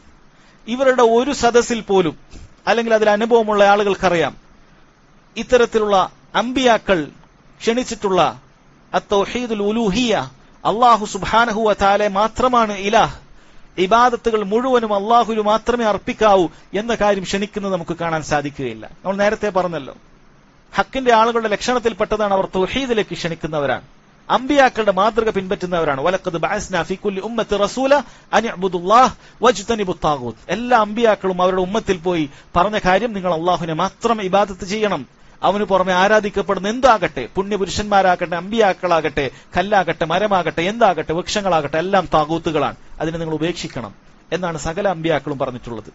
നബി സല്ലല്ലാഹു അലൈഹി വസല്ലമയും മക്ക മുശ്രിക്കുകളോട് പറഞ്ഞ കാര്യം അതാണ്. യാ അയ്യുഹന്നാസ് ഖൂലു ലാ ഇലാഹ ഇല്ലല്ലാഹ്, നിങ്ങൾ ലാ ഇലാഹ ഇല്ലല്ലാഹ് പറയണം, അല്ലാഹു മാത്രമാണ് ഇലാഹ് എന്ന് പറയണം. അതവർക്ക് അംഗീകരിക്കാൻ സാധിച്ചില്ല. അജഅലൽ ആലിഹത ഇലാഹൻ വാഹിദ് ഇന്ന ഹാദാ ലശൈഉൻ ഉജാബ്. ഒരുപാട് ഇലാഹുകളെ നിങ്ങൾ ഒരൊറ്റ ഇലാഹാക്കി അല്ലാഹു മാത്രമേ പറ്റുകയുള്ളൂ എന്നാണോ പറയുന്നത്? അത് അത്ഭുതമുള്ള കാര്യമാണ് എന്ന് പറഞ്ഞ് അവർ അതിനെ തട്ടിക്കളയുകയാണ് ചെയ്തിട്ടുള്ളത്. എന്നാൽ ചിലപ്പോൾ ചില ആളുകളൊക്കെ ഒരു വേള ചില മജ്ലിസിലൊക്കെ അവരെന്തെങ്കിലുമൊക്കെ തൗഹീദിന്റെ സംസാരം പറഞ്ഞു എന്നൊക്കെ പറഞ്ഞ് ചിലർ പറയുന്നത് കാണാം. സഹോദരങ്ങൾ, അതൊരിക്കലും തബ്ലീഗിന്റെ പ്രഖ്യാപിത നയമല്ല, അതിനെതിരാണത് ഇത് സംസാരിക്കുക എന്നുള്ളത്. അവരുടെ നയം എന്ന് പറയുന്നത് അവർ അവരുടെ തഅലീം ഗ്രന്ഥങ്ങളിൽ രചിച്ചിട്ടുള്ളത് തൗഹീദ് എന്ന് പറഞ്ഞാൽ തൗഹീദ് റുബൂബിയ്യ എന്നുള്ളത് മാത്രമാണ്. അതുകൊണ്ടാണ് അവരോട് ഈ പറയുന്ന മഹത്വങ്ങൾ പറയുന്ന ധാരാളം മഹത്വങ്ങളുടെ ബുക്കുണ്ട്. അതിലൊരു കിതാബിൽ നമുക്ക് തൗഹീദിന്റെ മഹത്വങ്ങൾ എന്ന് പറഞ്ഞ് തൗഹീദിന്റെ ഫضൽ അറിയിക്കുന്ന ഹദീസുകളും മറ്റുമൊന്നും നമുക്ക് കാണാൻ സാധിക്കുകയില്ല. ഷിർക്കിന്റെ ഗൗരവത്തെക്കുറിച്ച് ശക്തമായി ഓർമ്മപ്പെടുത്തുന്ന പരാമർശങ്ങൾ നമുക്കിതിൽ കാണാൻ സാധിക്കുകയില്ല. കാരണം അവർ പറയുന്ന തൗഹീദും അത് ഷിർക്കും എന്ന് പറയുന്നത് സഹോദരങ്ങളെ അതിതല്ല. അവരുടെ തബ്ലീഗ് ജമാഅത്തിന്റെ ഒരു അടിസ്ഥാനങ്ങളുണ്ട്. ചേബാത്ത് എന്ന് പറഞ്ഞുകൊണ്ട് 6 കാര്യങ്ങൾ ഓരോ തബ്ലീഗുകാരനും പഠിക്കേണ്ടതും പ്രബോധനം ചെയ്യേണ്ടതുമായ കാര്യം എന്ന് പറഞ്ഞുകൊണ്ട് അവർ രചിച്ചിട്ടുള്ള ചേബാത്തുണ്ട്. ഇതനുസരിച്ചിട്ടാണ് തബ്ലീഗിന്റെ പരിശ്രമം മുന്നോട്ട് പോകേണ്ടത് എന്നാണ്. അതിൽ ഒന്നാമത്തെ കാര്യം ലാ ഇലാഹ ഇല്ലല്ലാഹ് എന്നുള്ളത് ശരിയായി പഠിക്കുകയും അത് നാവ് കൊണ്ട് ഉച്ചരിക്കുകയും അതനുസരിച്ച് ജീവിതം മുഴുവൻ നയിക്കുകയും ഒക്കെയാണ്. ഇത് കേൾക്കുമ്പോൾ ഇതിന്റെ മാത്രം ഈ തലക്കെട്ട് മാത്രം കേൾക്കുമ്പോൾ അല്ലെങ്കിൽ ചില ആളുകൾ ഇത് തെറ്റിദ്ധരിപ്പിക്കാറുമുണ്ട് തൗഹീദുള്ള ആളുകളെ. നിങ്ങൾ എന്തിനാണ് നമ്മൾ തൗഹീദ് ഇല്ലാത്തവരാണെന്നൊക്കെ ആക്ഷേപിക്കുന്നതെന്ന് പറഞ്ഞിട്ട്. യഥാർത്ഥത്തിൽ നമ്മൾ വഞ്ചിതനാകേണ്ടതില്ല. അവരുദ്ദേശിക്കുന്ന ഈ ലാ ഇലാഹ ഇല്ലല്ലാഹ് എന്ന് പറഞ്ഞാൽ അള്ളാഹുവിനോട് മാത്രമേ പ്രാർത്ഥിക്കാവൂ, സഹായം തേടാവൂ, നിങ്ങളുടെ മുഴുവൻ പ്രാർത്ഥനകളും ഇസ്തിഗാസയും തവസ്സുലും എല്ലാം അള്ളാഹു തആലയോട് മാത്രം, ഇടയിൽ ഇടതേട്ടം പാടില്ല എന്ന കാര്യം നമ്മൾ അവരോട് പറയുകയാണെങ്കിൽ അതൊരിക്കലും അവർ അംഗീകരിക്കുകയില്ല. അവരുടെ ഗ്രന്ഥങ്ങളിൽ ഒരിക്കലും അതില്ല, അവരുടെ സംസാരങ്ങളിലുമില്ല. നിങ്ങൾ ശ്രദ്ധിച്ചാൽ മതി, ഇവർ നടത്തുന്ന ബയാനുകളിൽ നമ്മൾ ശ്രദ്ധിച്ചു നോക്കിയാൽ അവർ അള്ളാഹു തആലയെ കുറിച്ച് പറയുന്നത്, ലാ ഇലാഹ ഇല്ലല്ലാഹയെ കുറിച്ച് പറയുന്നത് ആശയം എന്താണ്? അള്ളാഹുവാണ് എല്ലാം നടത്തി തരുന്നവൻ, നമ്മുടെ കച്ചവടം നടത്തി തരുന്നത് അള്ളാഹുവാണ്, കാര്യങ്ങളെല്ലാം നമുക്ക് ചെയ്തു തരുന്ന അള്ളാഹുവാണ്. റുബൂബിയത്തിന്റെ കാര്യങ്ങൾ മാത്രമായിരിക്കും. റുബൂബിയത്തിന്റെ കാര്യമാണ് സഹോദരങ്ങളെ ഇവരെപ്പോഴും പറയുന്നത്. എന്നാൽ ഈ റുബൂബിയത്തിന്റെ കാര്യം യഥാർത്ഥത്തിൽ മക്ക മുശ്രിക്കുകൾ പോലും അത് അംഗീകരിച്ചിട്ടുള്ള കാര്യമാണ്. മക്ക മുശ്രിക്കുകൾ പോലും സഹോദരങ്ങളെ അല്ലാഹു സുബ്ഹാനഹു വ തആല റബ്ബാണ് എന്നുള്ള കാര്യം അംഗീകരിച്ചിരുന്നു. അതാണ് ഇവർ ആവർത്തിച്ചുകൊണ്ടിരിക്കുന്നത്. മുസ്ലിമീങ്ങളോട് അവർ ചെയ്യുന്ന ഏറ്റവും വലിയ പാതകം പോലെ അള്ളാഹുവാണ് ഖാലിഖ് നിങ്ങൾ മനസ്സിലാക്കണം, അള്ളാഹുവാണ് നമ്മുടെ കാര്യങ്ങൾ നടത്തിത്തരുന്ന നിങ്ങൾ മനസ്സിലാക്കണം എന്ന് ആവർത്തിച്ച് അവർ പറയുന്നത് കാണാൻ സാധിക്കും. കാരണം അവർ ലാ ഇലാഹ ഇല്ലല്ലാഹ് വിശദീകരിക്കുന്നത് അതാണ്. അവന്റെ ഫാസിദായ യഖീനിനെ ഹൃദയത്തിൽ നിന്നും മാറ്റി നല്ല ഉറച്ച യഖീൻ ഹൃദയത്തിൽ ഉണ്ടാക്കുക, അള്ളാഹുവിനെ കുറിച്ച് വിശ്വസിക്കുക. അതിലെവിടെയും പ്രാർത്ഥന, സഹായതേട്ടം, ഭരമേൽപ്പിക്കൽ തുടങ്ങിയ ഇബാദത്തുകൾ അള്ളാഹുവിനെ പാടുള്ളൂ. അല്ലെ, ചുറ്റും ഷിർക്കുകൾ നടക്കുന്നുണ്ട്. തബ്ലീഗ് സ്ഥാപിച്ച അവരുടെ ജമാഅത്തുകൾ പുറപ്പെടുന്ന നിസാമുദ്ദീന്റെ ചുറ്റും പോലും ഇവിടെയുള്ള നിസാമുദ്ദീൻ ഔലിയയുടെ ദർഗയുണ്ട്. അതിനെതിരെ ഒരു സംസാരം, ഒരു ലഘുലേഖ, ഖബറുകൾ കെട്ടിയുയർത്തരുത്, അവരോട് പ്രാർത്ഥിക്കരുത്, സഹായം തേടരുത്, അള്ളാഹുവിനോട് മാത്രമേ പ്രാർത്ഥിക്കാവൂ എന്ന് എവിടെയെങ്കിലുമൊക്കെ ലാ ഇലാഹ ഇല്ലല്ലാഹ് ഒരു വിശദീകരണമായി അവർ പറയുക? എവിടെയും നമുക്ക് കാണാൻ സാധിക്കുന്നില്ല. കാരണം അവരുടെ പ്രഖ്യാപിത അജണ്ട തൗഹീദുൽ ഉലൂഹിയ പറയലല്ല, മറിച്ച് തൗഹീദുൽ റുബൂബിയ പറയലാണ്. അതുകൊണ്ടാണ് ഇവരുടെ ചേബാത്തിൽ ഉദ്ദേശിക്കുന്ന ലാ ഇലാഹ ഇല്ലല്ലാഹ് കണ്ട് വഞ്ചിതനാകണ്ട എന്ന് പറഞ്ഞത്.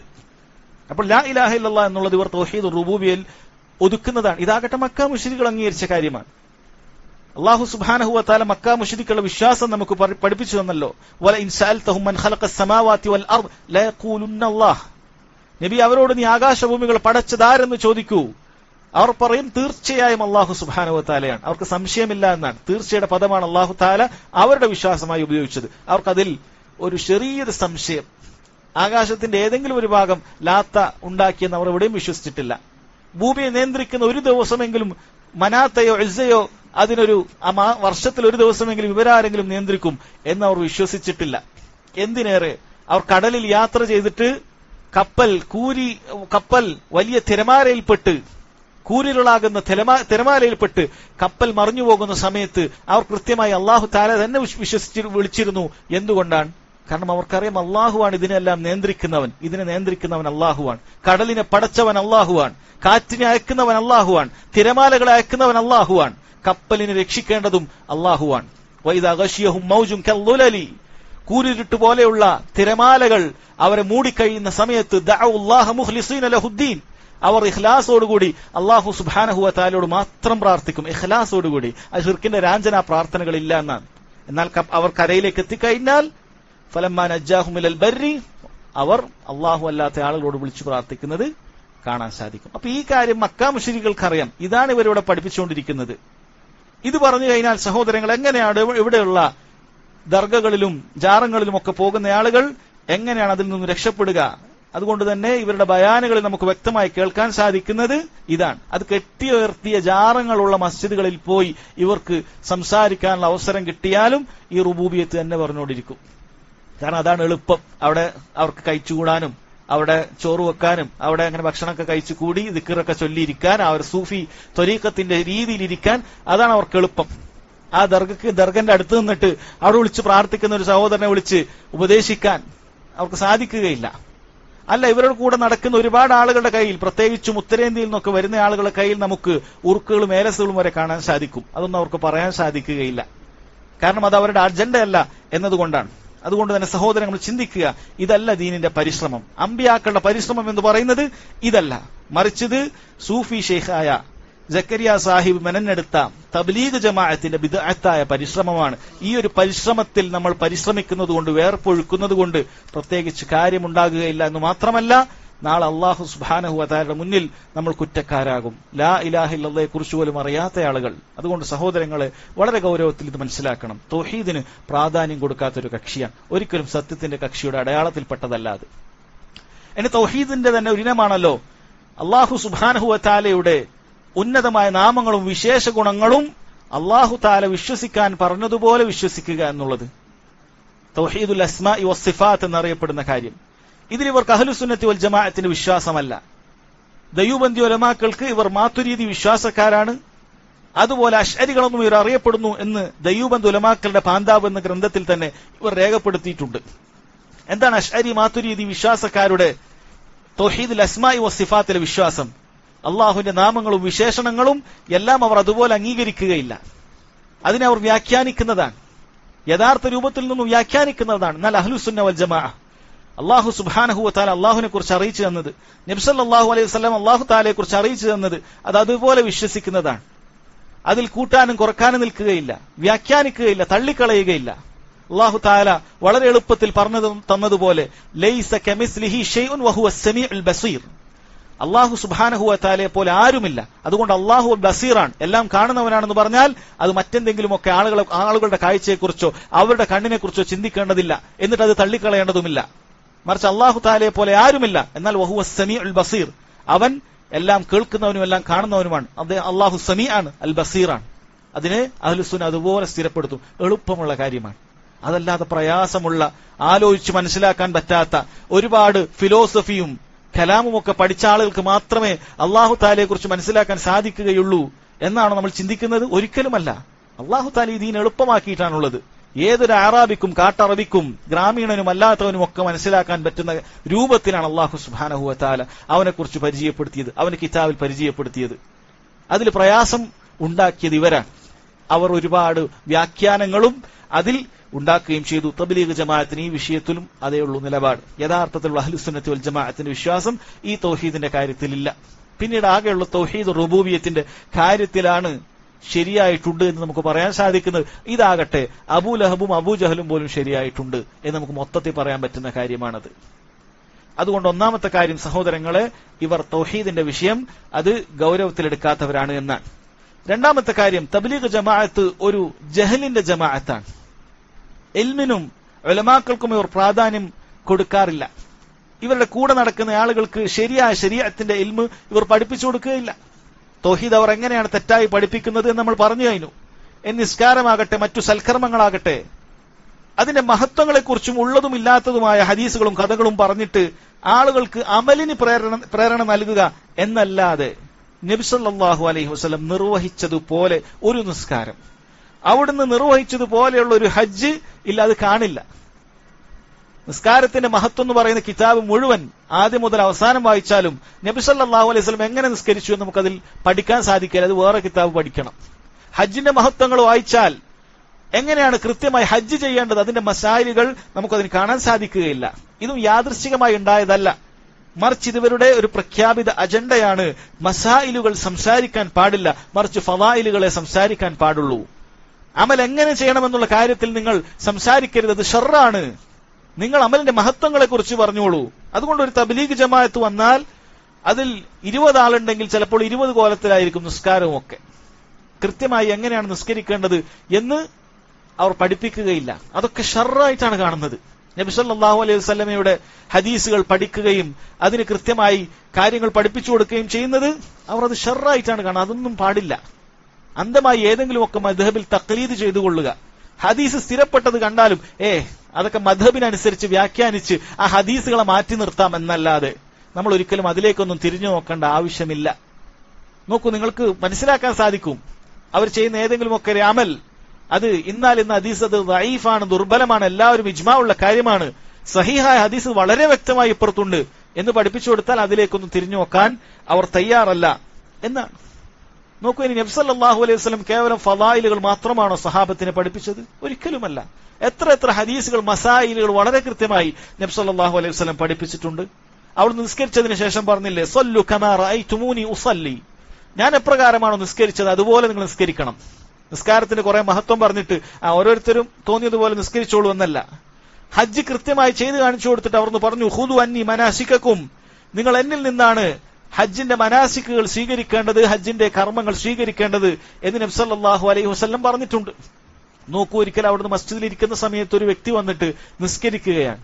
നബി സല്ലല്ലാഹു അലൈഹി വസല്ലം അയാളെ വിളിച്ചു പറഞ്ഞു, ഇർജി ഫസല്ലി ഫഇന്നക ലം തുസല്ലി, അയാൾ നിസ്കരിച്ചു മടങ്ങിയതാ, നീ പോയി വീണ്ടും മടക്കി നിസ്കരിക്കുക, ശരിയായിട്ടില്ല. വീണ്ടും നിസ്കരിച്ചു, നബി സല്ലല്ലാഹു അലൈഹി വസല്ലം വീണ്ടും ആവർത്തിച്ചു.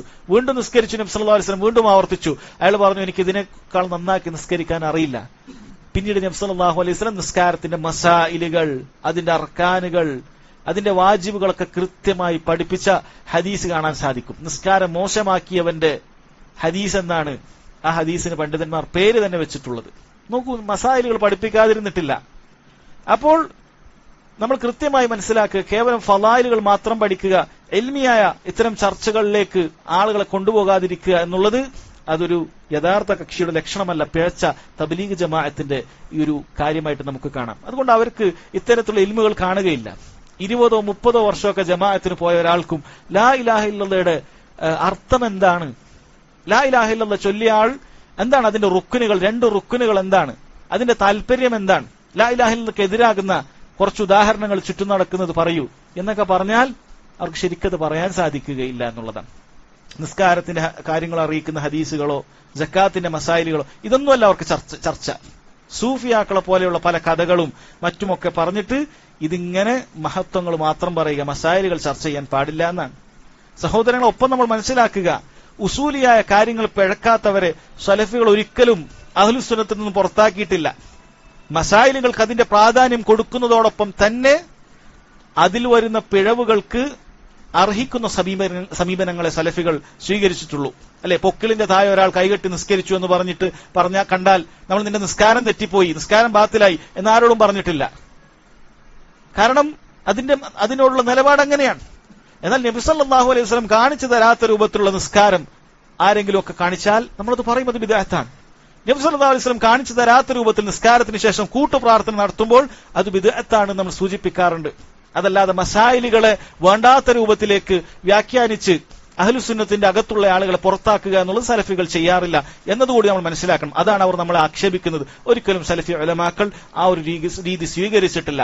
മസായിലിന് അതിന് കൊടുക്കേണ്ടതായ പ്രാധാന്യം കൊടുക്കുകയും ഫളായിലുകൾ വേറെ പറയുകയും എൽമിയായ ഒരു അന്തരീക്ഷം ആളുകൾക്ക് പകർന്നു നൽകുകയും ചെയ്യുക എന്നുള്ളതാണ് അഹ്ലുസുന്നത്തി വൽ ജമാഅത്തിന്റെ രീതി എന്ന് നമ്മൾ മനസ്സിലാക്കുക.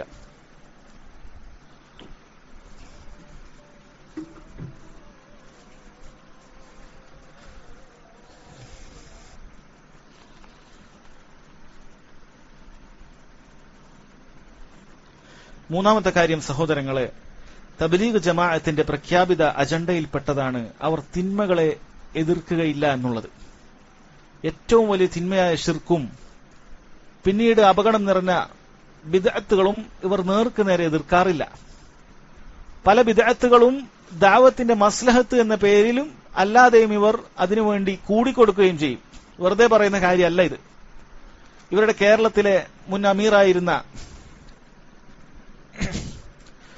മൂസ മൗലാന, ഇവരുടെ അറിയപ്പെട്ട ആളാണ്, മരിച്ചുപോയി. ഇദ്ദേഹത്തെക്കുറിച്ച് ഇദ്ദേഹത്തിന്റെ സ്മരണികയിൽ പറയുന്നത് കാണാൻ സാധിക്കും. ദാഇയ മില്ലത്ത് മൂസ മൗലാന സ്മരണിക, അതിൽ നമുക്ക് കാണാൻ സാധിക്കും പേജ് 62 അഹ്ലുസുന്നത്തി വൽ ജമാഅത്തിന്റെ ആശയാദർശങ്ങളിൽ അടിയുറച്ചു വിശ്വസിച്ചിരുന്ന ആ പുണ്യപുരുഷൻ ഇദ്ദേഹത്തെക്കുറിച്ചാണ് പറയുന്നത്. ചില അഭിനവ മൗലവിമാർ റാത്തീബുകളെ വിമർശിക്കുന്നതായി അറിഞ്ഞപ്പോൾ അവർക്കെതിരെ ശക്തമായി പ്രതികരിച്ചു. റാത്തീബുകളെ, ഇവിടെ തൗഹീദ് ദാവത്ത് നടത്തുന്ന ആളുകൾ റാത്തീബ് വഹിക്കാൻ പാടില്ല എന്ന് പറഞ്ഞ് പല രൂപത്തിലെ റാത്തീബുകൾ ഉണ്ടല്ലോ ഇവിടെ. അള്ളാഹു അല്ലാത്ത ആളുകളോട് വിളിച്ചു പ്രാർത്ഥിച്ചും അല്ലാതെയും ഒക്കെയുള്ള പല റാത്തീബുകളുണ്ട്. ഇത് കഴിക്കാൻ പാടില്ല എന്ന് പറഞ്ഞപ്പോൾ അവരെ പറയുന്നത് ചില അഭിനവ മൗലവിമാർ റാത്തീബുകൾ വിമർശിക്കുന്നതായി അറിഞ്ഞപ്പോൾ അവർക്കെതിരെ ശക്തമായി പ്രതികരിച്ചു എന്നു മാത്രമല്ല, വർഷാവർഷം തന്റെ ഭവനത്തിൽ തന്റെ സ്നേഹിതന്മാരിൽപ്പെട്ട പ്രഗൽഭ ആലിമീങ്ങളെയും, ആരാണ് ആലിമീങ്ങൾ എന്ന് മനസ്സിലാക്കി ഊഹിച്ചാൽ മതി, പ്രഗൽഭ ആലിമീങ്ങളെയും അയൽക്കാരെയും ക്ഷണിച്ചു വരുത്തി മൗലിദ് നടത്തി സൽക്കരിക്കുകയും ചെയ്യുമായിരുന്നു എന്നാണ്. ഇവരുടെ കേരളത്തിലെ അമീറായിരുന്ന ആളുടെ സ്വഭാവമാണിത്. റാത്തീബ് മൗലിദൊക്കെ വീട്ടിൽ കഴിക്കാറുണ്ടായിരുന്നു എന്നുള്ളതാണ്. അപ്പൊ തിന്മകളെ എതിർക്കാറില്ല എന്ന് മാത്രമല്ല, ബിദ്അത്തുകളെ എതിർക്കാറില്ല എന്ന് മാത്രമല്ല, പല മസ്ലഹത്ത് കണ്ടു കഴിഞ്ഞാൽ ആ തിന്മകളിൽ കൂടുക എന്നുള്ളതും ഇവരുടെ സ്വഭാവത്തിൽപ്പെട്ടതാണ്. ഇവർ ജമാഅത്തിന് പോയൊരു മസ്ജിദിൽ അവിടെ മൗലൂദോ റാത്തീബോ ഹദ്ദാദോ ഉണ്ടെങ്കിൽ അതിലൊക്കെ അവർ കൂടിക്കൊടുക്കും. അതിന്റെ ചുറ്റും കൂടി അവരെക്കാൾ ഉഷാറായിട്ട് ഇവർ അത് കാണിച്ചു കൊടുക്കും. നമ്മൾ ഇതിനൊന്നും എതിരല്ല. അപ്പൊ ചിലപ്പോൾ ചില വിരുദ്ധന്മാർ അതിൽ ഇതൊക്കെ തെറ്റാണെന്ന് മനസ്സിലാക്കുന്ന ആളുകൾ ഉണ്ടാവും. പക്ഷെ അവർക്ക് ദഅവത്തിന്റെ മസ്ലഹത്താണ്. നമ്മൾ ഇങ്ങനെയൊക്കെ കൂടിയാൽ പിന്നീട് വരെ ജമാഅത്തിന് പുറപ്പെടുവിക്കാൻ പറ്റും. നമ്മളെപ്പോലെ ഇങ്ങനെ ബാണ്ടക്കെട്ടുമായി നടക്കുന്ന തബ്ലീഗ് ജമാഅത്തുകാരനാക്കി മാറ്റാം. അതേ ഉള്ളൂ ലക്ഷ്യം. അല്ലാതെ ഇവനെ ബിദ്അത്തിൽ നിന്ന് രക്ഷപ്പെടുത്തി സുന്നത്തിന്റെ വഴിയിലേക്ക് എത്തിക്കുക എന്നൊന്നുമില്ല. ഇവനെ നമ്മുടെ ജമാഅത്തിലേക്ക് കൂട്ടിയാൽ മതി. പിന്നെ നമ്മളെ ഇഷ്ടപ്പെട്ട ഹബീബായി മാറി, സാത്തിയായി മാറി. ഇതാണ് ഇവരുടെ രീതി. അപ്പോൾ സഹോദരങ്ങളെ, ഇവർ ഇത് കേവലം വെറുതെ പറയുന്നതല്ല, നന്മകൾ പറയുക, അപ്പോൾ തിന്മകൾ ഇല്ലാതാകുമെന്നുള്ളൊരു പുത്തൻ ആശയം ഇവർക്കുണ്ട്. അതിനിവർ ഖുർആനും ഹദീസും തെളിവല്ല കൊണ്ടുവരാറുള്ളത്. മറിച്ച് ഒരു നിലക്ക് ബന്ധമൊന്നും ഉണ്ടാവില്ല. അങ്ങനെയുള്ള ചില ഉദാഹരണങ്ങൾ കൊണ്ടുവന്നിട്ടാണ് ഇതൊക്കെ തെളിയിക്കാറുള്ളത്. സാധാരണക്കാരായ ആളുകൾ പെട്ടെന്ന് ചിലപ്പോൾ ഇത്തരം ഉദാഹരണങ്ങൾ കേൾക്കുന്ന സമയത്ത് അതിൽ വീണുപോവുകയും ചെയ്യും. അധികം ചിന്തിക്കാത്ത സാധാരണക്കാരെയാണോ ഇവർ കൂടുതൽ ദഅവത്ത് നടത്തുന്നത്. അപ്പൊ അവരോട് പറഞ്ഞു കൊടുക്കുന്നതാണ്, ഇരുട്ടുള്ള ഒരു മുറിയുണ്ടോ നിങ്ങൾ സങ്കല്പിക്കുക. ആ ഇരുട്ടുള്ള മുറി, ഇരുട്ടിനെ കുറെ ആക്ഷേപിച്ചിട്ട് വല്ല കാര്യമുണ്ടോ? ഇരുട്ട് പോകുന്നൊക്കെ പറഞ്ഞിട്ട് വല്ല കാര്യമുണ്ടോ? എന്ത് മതി? അവിടെ ഒരു വെളിച്ചം കത്തിവെച്ചാൽ മതി, ഒരു ടോർച്ച് കത്തിച്ചാൽ മതി, അല്ലെങ്കിൽ ഒരു മെഴുകുതിരി കത്തിച്ചാൽ മതി, ആ ഇരുട്ടില്ലാതായി തീരും. ശരിയല്ല, ഇരുട്ടില്ലാതായി തീരും. വെറുതെ ഇരുട്ട് ഇരുട്ടിനെ ശിർക്കായിട്ടും ബിദ്അത്തായിട്ടും വെളിച്ചത്തിനെ ഇവർ നടത്തുന്ന പരിശ്രമമായിട്ടുമാണ് താരതമ്യപ്പെടുത്തുന്നത്. അപ്പോൾ ഇങ്ങനെ ചെയ്താൽ മതി, നിങ്ങൾ ഈ നടത്തുന്നതൊക്കെ ഒരാവശ്യമില്ല, ഉമ്മത്തിൽ ഉണ്ടാക്കുന്ന ഭിന്നിപ്പാണ് എന്നാണ് ഇവർ പറയുന്നത്. സഹോദരങ്ങളെ, ഇത് വിവരക്കേടാണ്. ഒന്ന്, ഈ പറയുന്ന ഉദാഹരണം തന്നെ വിവരക്കേടാണ്. രണ്ട്, നന്മ കൽപ്പിക്കാനും തിന്മ വിരോധിക്കാനുമുള്ള അനവധി ആയത്തുകളും നിരവധി ഹദീസുകളും ഇവർ പറയുന്ന ഈ തത്വത്തിനെതിരാണ്. ഒന്ന് നോക്കണം, ഇവർ പറയുന്ന ഈ ഉദാഹരണം നമുക്കൊന്ന് നോക്കാം. ഇവിടെ ഈ പറയുന്ന ആളുകൾ തങ്ങൾ ഷിർക്കിലാണ് എന്നറിയാത്തൊരു വിഭാഗമാണ് ഇവിടെ ഇരുട്ടിലുള്ളത്. തങ്ങൾ ചെയ്യുന്നത് ഷിർക്കാണെന്നും എന്തുകൊണ്ട് അത് ഷിർക്കായും എന്നും നമ്മൾ പറഞ്ഞു കൊടുക്കുകയും അത് വിരോധിക്കുകയും ചെയ്താലല്ലാതെ അവർക്കത് മനസ്സിലാവുകയില്ല.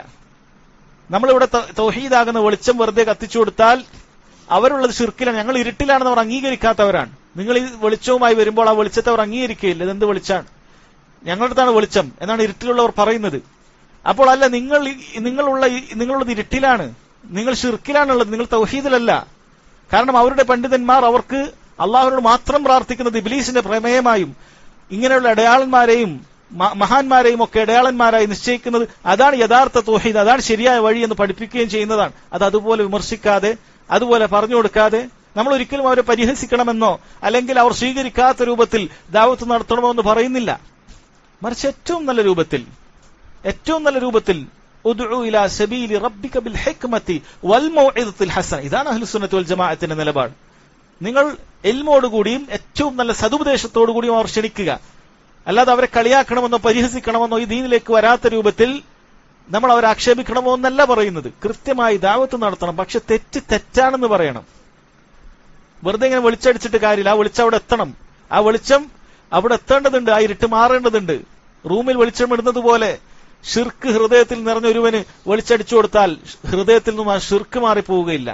അവന്റെ മുഖത്ത് വെളിച്ചടിച്ചിട്ടുണ്ടാവും, അതുകൊണ്ട് കാര്യമില്ല. ഹൃദയത്തിലാണ് വിശ്വാസം. അത് നന്നാക്കണമെങ്കിൽ അവന്റെ തെറ്റവന് ബോധ്യപ്പെടുത്തണം. അതിന് വേണ്ടതായ രൂപത്തിൽ ഖുർആനിന്റെയും ഹദീസിന്റെയും അടിസ്ഥാനത്തിലുള്ള തിന്മ വിരോധിക്കൽ അവിടെ നടക്കണം. ഇതില്ലാതെ കേവലം ഇത് എന്തെങ്കിലുമൊക്കെ ഉദാഹരണം പറഞ്ഞിട്ട് കാര്യമില്ല. ഇതാ ഉദാഹരണത്തിന്റെ നിരർത്ഥകത പറഞ്ഞതാണ്. ഇനി നോക്കൂ സഹോദരങ്ങളെ, അല്ലാഹു സുബ്ഹാനഹു വ തആല ഖൈറ ഉമ്മത്തിന്റെ, ഏറ്റവും നല്ല ഉമ്മത്തിന്റെ വിശേഷണം പറഞ്ഞത് നോക്കൂ. കുൻതും ഖൈറ ഉമ്മ ഉഖ്രിജത് ലിന്നാസ്, ജനങ്ങൾക്ക് വേണ്ടി കൊണ്ടുവരപ്പെട്ട ഏറ്റവും നല്ല ഖൈർ ഉമ്മത്താണ് നിങ്ങൾ. ആ ഖൈർ ഉമ്മത്തിന്റെ വിശേഷണം എന്താണ്? തഅ്മുറൂന ബിൽ മഅറൂഫി വ തൻഹൗന അനിൽ മുൻകർ വ തുഅ്മിനൂന ബില്ലാഹ്. അവർ നന്മകൾ കൽപ്പിക്കുകയും തിന്മകൾ വിരോധിക്കുകയും ചെയ്യും, അല്ലാഹുവിൽ അടിയുറച്ച് വിശ്വസിക്കുകയും ചെയ്യും. പണ്ഡിതന്മാർ പറഞ്ഞത് കാണാം, യഥാർത്ഥത്തിൽ ഈമാനാണ് ആദ്യം വേണ്ടത്. പക്ഷെ നന്മ കൽപ്പിക്കുക തിന്മ വിരോധിക്കുക എന്നുള്ള കാര്യം അള്ളാഹു മുന്തിച്ചു പറഞ്ഞു. ഈമാനിന് ശേഷം പറഞ്ഞത് അതിനത്രയും പ്രാധാന്യമുണ്ടെന്ന് അറിയിക്കാനാണ്. ഈമാൻ വേണ്ട എന്നുള്ളതല്ല, അത് പല സ്ഥലത്തും അള്ളാഹു പറഞ്ഞു കഴിഞ്ഞതാണ്. പക്ഷേ നന്മ കൽപ്പിക്കുകയും തിന്മ വിരോധിക്കുകയും ചെയ്യുക എന്നുള്ളതിന് വളരെ പ്രാധാന്യമുണ്ട് എന്ന് അറിയിക്കാനാണ് അള്ളാഹു സുബ്ഹാനഹു വ തആല അത് പറഞ്ഞത് എന്നാണ്. അപ്പോൾ ഖൈർ ഉമ്മത്തിന്റെ വിശേഷണം ഇത് രണ്ടും ഉണ്ട്. നന്മ മാത്രം കൽപ്പിക്കലല്ല, തിന്മ വിരോധിക്കലുമുണ്ട്. നബി സല്ലല്ലാഹു അലൈഹി വസല്ലം പറഞ്ഞല്ലോ, മൻ റഅ മിൻകും മുൻകറൻ ഫല്യുഗയ്യിർഹു ബിയദിഹി. നിങ്ങളിൽ ഒരാൾ ഒരു തെറ്റ് കണ്ടാൽ അവൻ അവന്റെ കൈ കൊണ്ട് തടുക്കട്ടെ. ഫഇല്ലം യസ്തതി ഫബിലിസാനി.